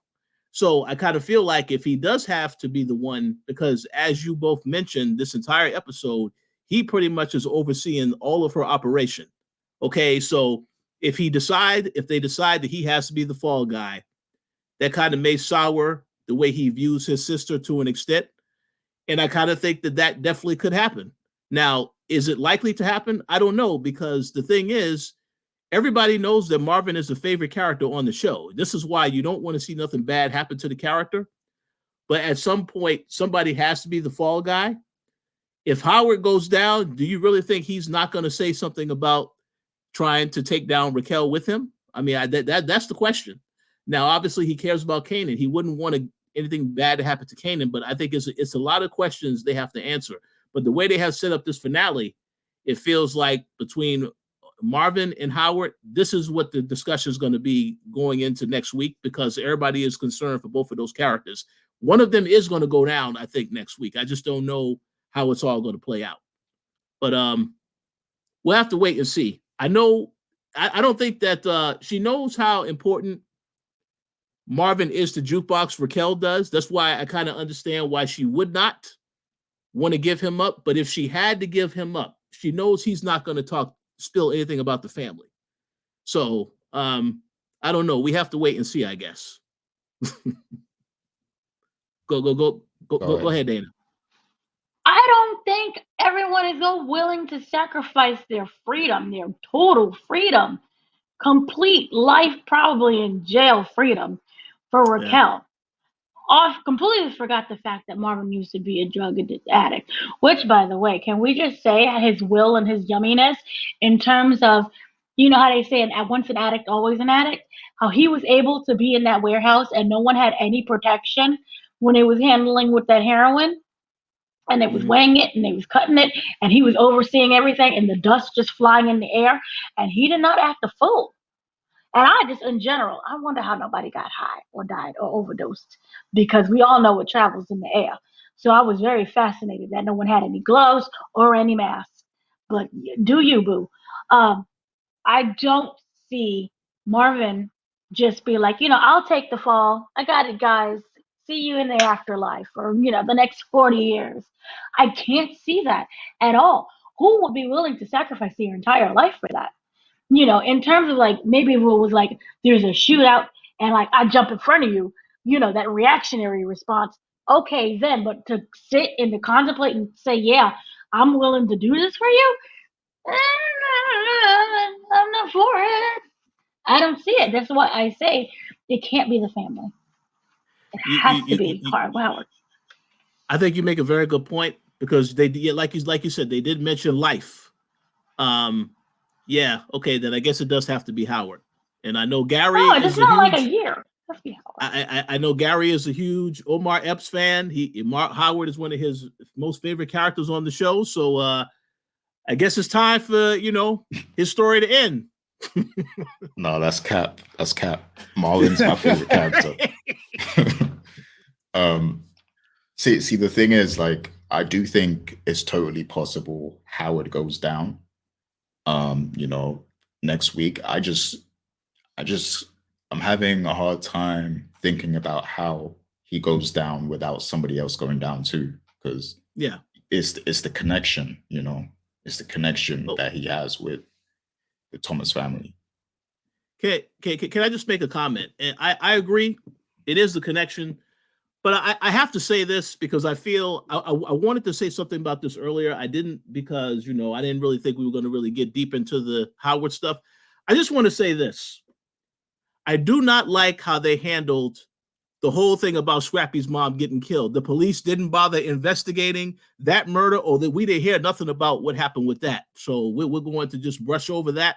I didn't like how they didn't address that. And I saw that they had the scene where Howard is talking to Raquel, saying, I don't want to hear anything else about Scrappy's mom. So I don't, as a viewer, I kind of feel like somebody should pay for that. But obviously, I guess they said, well, we're going to ignore that. Now, I will say this. Next week, as they are continuing to dive deeper into Howard and uncover his secrets, if they address that at that particular time, okay, then that's fine. I'm good with that. But I definitely think something should have happened with that. But the fact that it wasn't acknowledged, I kind of have an issue with that. But again, it is what it is. I just wanted to say that, because that was one critique I did have about the episode. I don't like how they didn't address it last week or this week. So very interesting. But go ahead, Dana.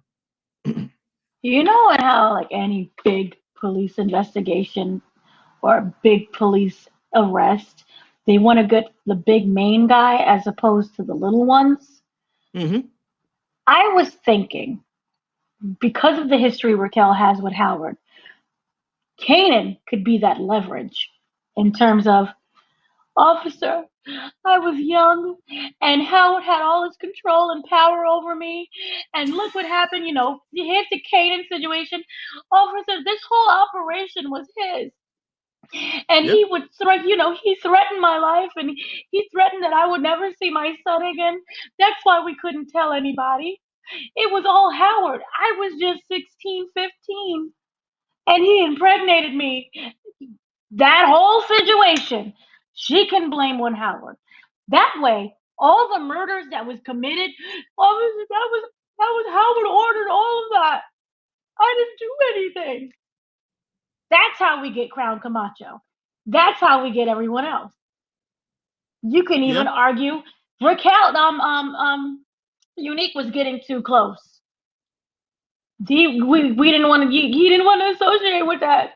He killed him because they just never mentioned Unique. Did they ever find the body? Remember, they didn't find the body during the last conversation. But we all know he's dead. Yeah. So yeah, they haven't found the body.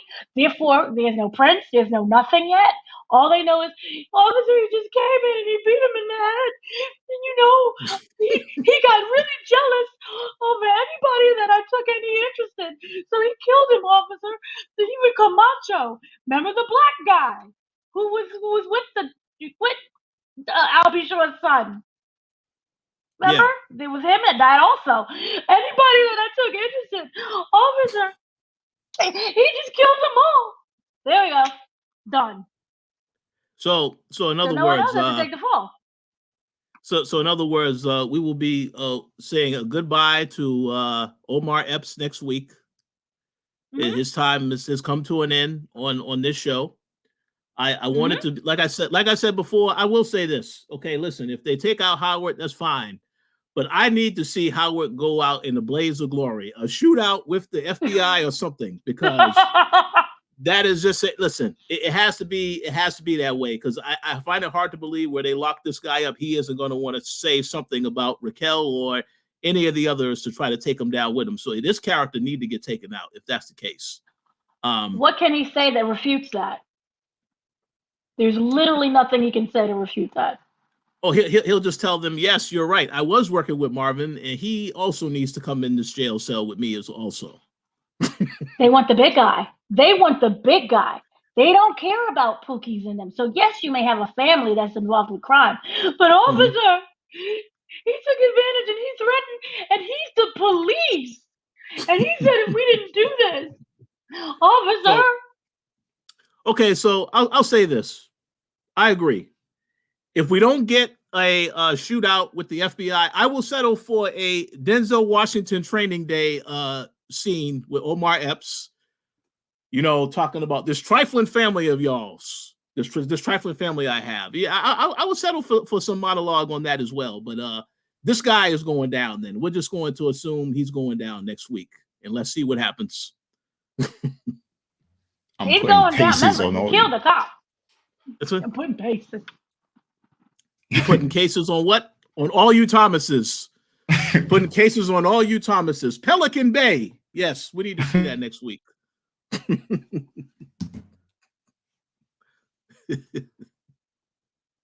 Look, he doesn't have anyone on his side. And if you look at it, what we do know for a fact, 1000%, he killed Burke. You killed a cop. That right there is unforgivable, because you know how cops are like about their cops. So that's unforgivable. And his dad is the lieutenant. Exactly. But you see, that's the other thing. They can't prove that he killed her. So I want to see, there has to be something that happens next week. So I want to see how this all comes together. They can prove that he was dirty, but they can't say, oh yeah, you definitely killed Burke. So I want to see how they play this. I'm looking forward to it though. Yeah. And so I just have, one more question, and then we'll have final thoughts. But, we kind of already talked about this in our takeaways. So I think, we know the answer, but just to confirm this, as we close off, we're all in agreement that they're not going to kill Lou, right? So, Rich, are they going to kill Lou? No. He will survive because Malcolm Mays is an excellent actor. I will, however, say his portrayal of Kevin on Snowfall, that character had to get taken out. So this character, maybe there's some redemption. Although I will say it's hard for me to see that, because they made him look worthless in the previous episode, how he was out there exposing the entire family, all their secrets. So he is definitely a liability. But if they go away and he's on rehab and they take him off the show for a period of time, I think that'll be totally fine. Because the thing is this. You can't kill Lou next week and then have Marvin also get arrested. I don't think they're going to do that. They can't. Listen, that'll be too much for the fans to process. They can't have both the brothers suffer. So something may probably happen to one of the characters next week. But I'm just saying, I think that'll be a little bit too much for somebody to process as fans of the show, especially after they saw what happened to Unique. People still angry about that. So I think Lulu goes away for a while and maybe he comes back next season sobered up. But we'll see what happens. Yeah. And Dana, what do you think? Will they kill Lou? No, Lulu's good because I'm praying that Lulu is good because Malcolm Mays is just such a dynamic actor. But at the same time, I can't see it. Remember, she said, "I will not kill my family." So I think that it would rather she would die as opposed to kill anyone else in the family. So I don't think that she is going to kill him or anybody else is going to kill him. I think what they're going to do is isolate him. Either, as we said before, whether it's with family or if it's with a rehab facility. Because remember, Marvin kept saying he needs to go to rehab. He needs to go to rehab. Marvin could get that wish. And who is to argue that? And I know I'm just throwing this out there, and it probably makes no sense that Marvin is the one that is that rehab for him, just in case. What happens if he has to go away as well? Remember, we have a break. And remember, we had Kanan was up in Maryland for the whole entire break. And we didn't see him, but things happened off screen that we didn't see. So what is to say that he is not the one that makes sure that he's in his custody, that he's always looking out for him? Because I do genuinely feel, in a weird way, that may be his purpose in life. And that gives him a break to step away from everything as well. So he can be that counselor for him.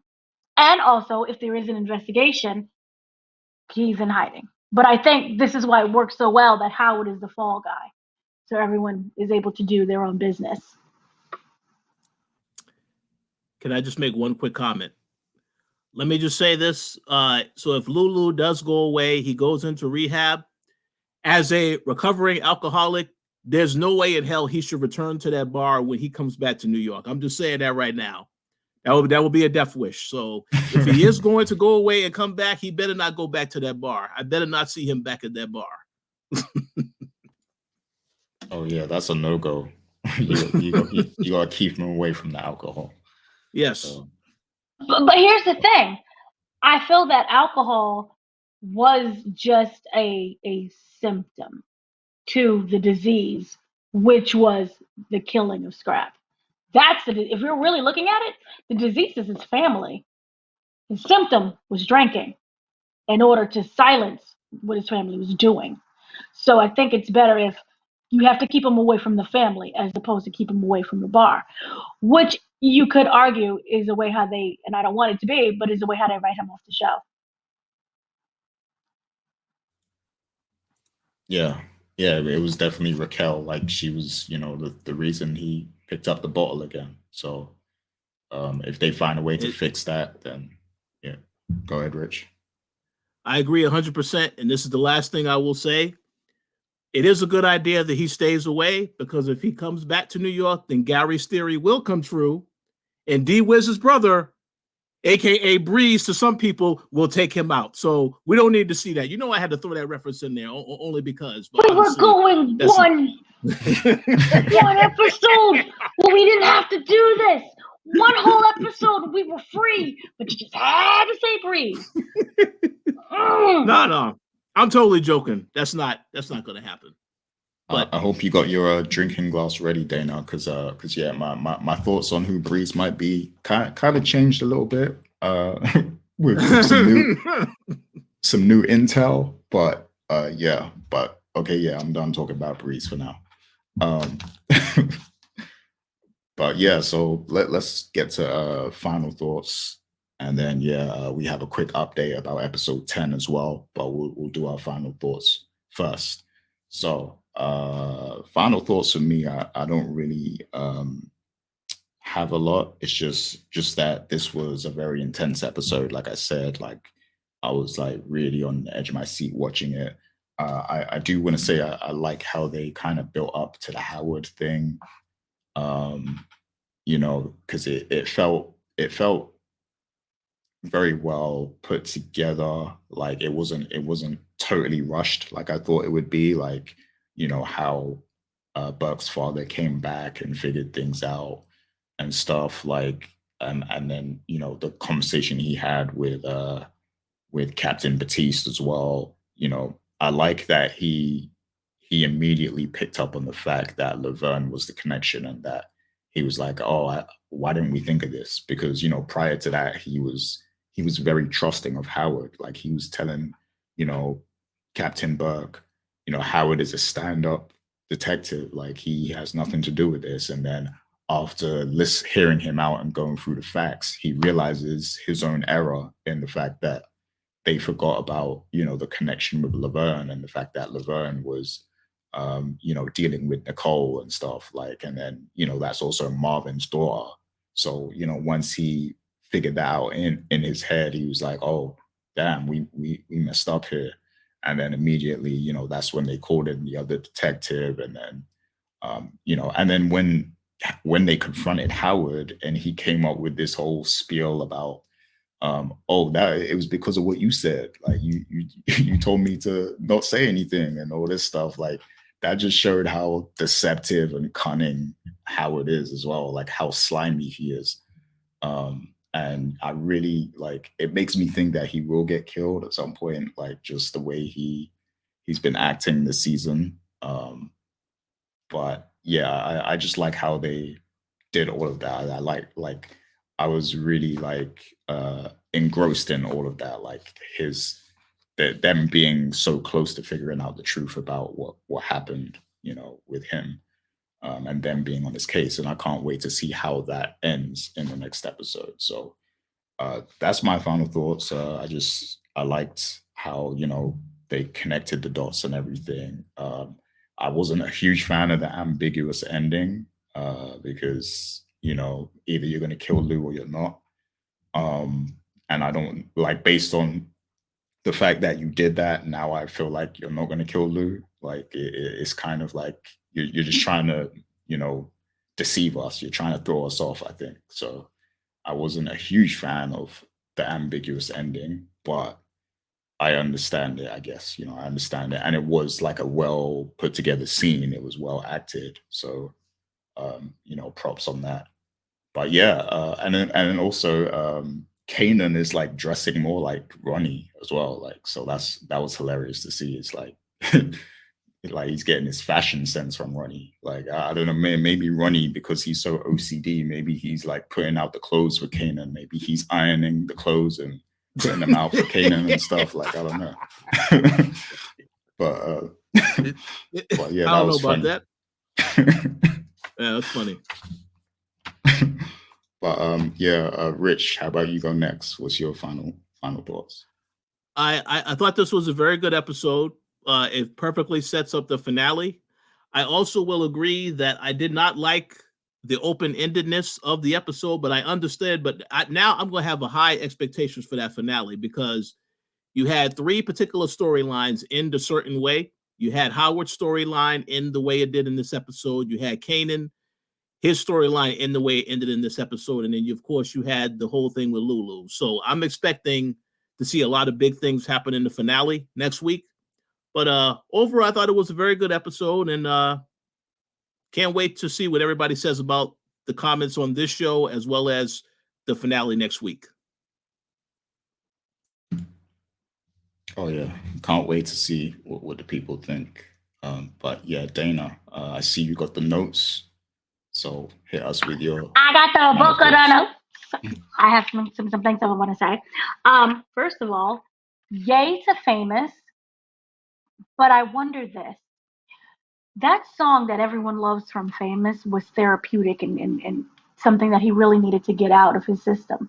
Now that he's no longer a part of the game, and also remember the streets need a body thing, he's no longer part of that. I wonder what else he can create afterwards. Now we saw him doing the open mic night, and he had the nice little song, and that was really cute. But I'm just kind of wondering, he's given the opportunity to work with this little Geffen producer.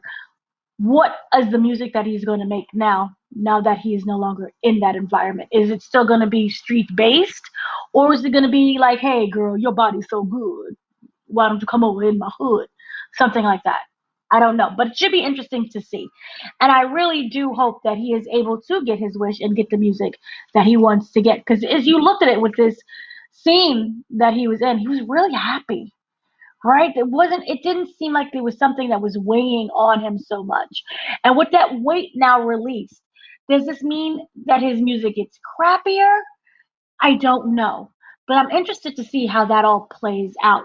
Another thing that I thought was really interesting that I loved was when, you know, what's her name? Raquel came in, and you remember Lulu was tied up with the bands, and she said, "There goes the," he goes, "There goes the Black Widow," and he responds, "There goes the Black Eye." You know how they respond to each other, like, you're basically the stain of what's going on, and he's like, you're the killer of this family. What's really interesting, and again, this goes by why I say Lulu was not going to be killed, is he needs to get off the streets. It wasn't, we need to take care of him, we got to take him out. It was, he needs to get off of these streets. And I think that, again, is another sign of he needs to get off these streets. We're going to, one, put him in another street, but that street just may be the countryside where, the neighbors are like a mile away. That kind of rural situation where he can sober up and be all right with that. But my thing is, I wonder if he wants that for himself. That's the question I don't think anyone's asking. Is not so much of, are they going to kill him? My thing is, does he want to die? He said he didn't want to die when he was in that car. But he also said, I'm a dead man. I'm already dead inside. So I wonder, he may not die physically.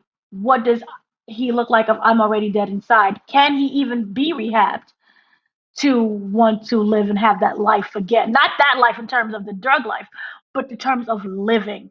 He stated, I'm not ready to go yet. So he kind of contradicted himself, but in the same way, he answered, I don't want to live this life anymore. But I'm just wondering, does he have the willpower to continue just to live?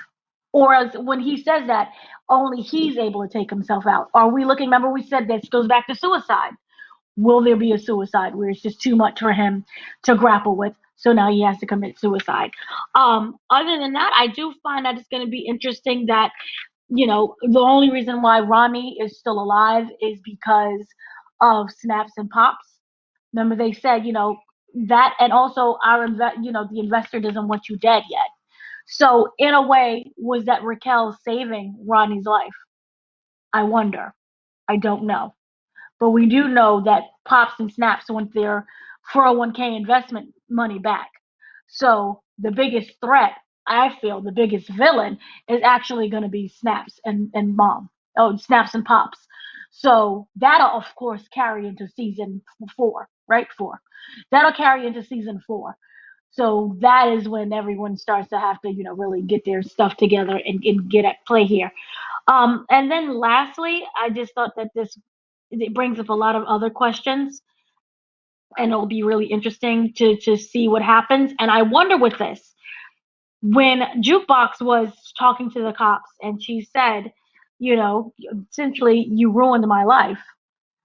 Remember when we do know she ends up joining the police force. Is she a crooked cop as a way to get revenge on just the NYPD in general? I wonder. I don't know. But that is something that I wonder. You messed up my life. Now I'm going to mess up a bunch of other, yours. In a way of not directly yours, but the NYPD is in yours. You came and you harassed me. So we don't know. We know she was dirty. Was she dirty to other cops as well? That's what I wonder. So again, very good episode. I look forward to what happens with the finale and how this ties together. Oh yeah, great thoughts.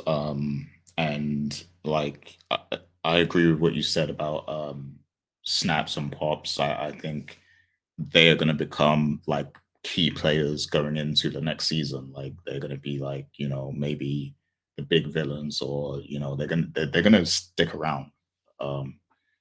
And I would like Raquel is such a boss as well that I wouldn't be surprised if she struck a deal with them already to get rid of Ronnie, like to set him up basically. So yeah, I wouldn't be surprised if she already kind of like talked to them off screen, and she's like, "Yo, I'll pay you, your investment or whatever. I'll pay you whatever you need if we can get rid of Ronnie. Like if we get him out the equation."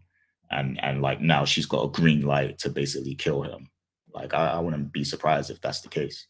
So yeah, great point about snaps and pops, but yeah, that is going to be it. We're running a bit over time here, but I do want to, there's a good reason for it, because next week, I think a lot of people know already, but Stars has decided to not give the press early access to episode 10, which tells me that something huge is probably going to happen in episode 10. So yeah, we want to let you guys know that the next episode will be a bit delayed.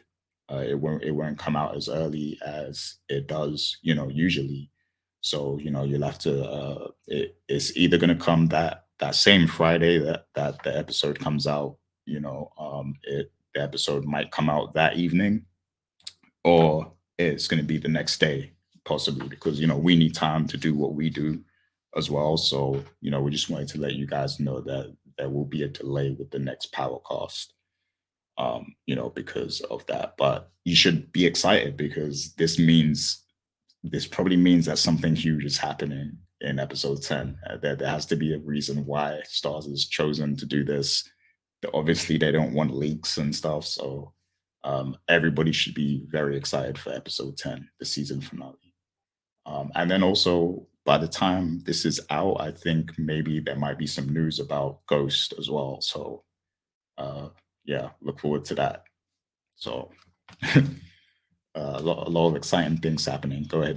And Bata, we will have an interview with the cast of Bata.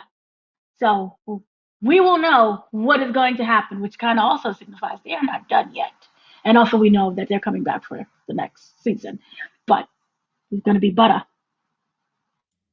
Oh yeah, be on the lookout for the Bata interview. I can't wait for that myself. So yeah, that's coming too. So we've got some other content coming for you guys, even though the next episode is going to be a bit delayed. But yeah, that's pretty much it for this week. And yeah, we'll see you guys for the finale next week. So until then, everybody take care of yourselves and have a good week. Peace out.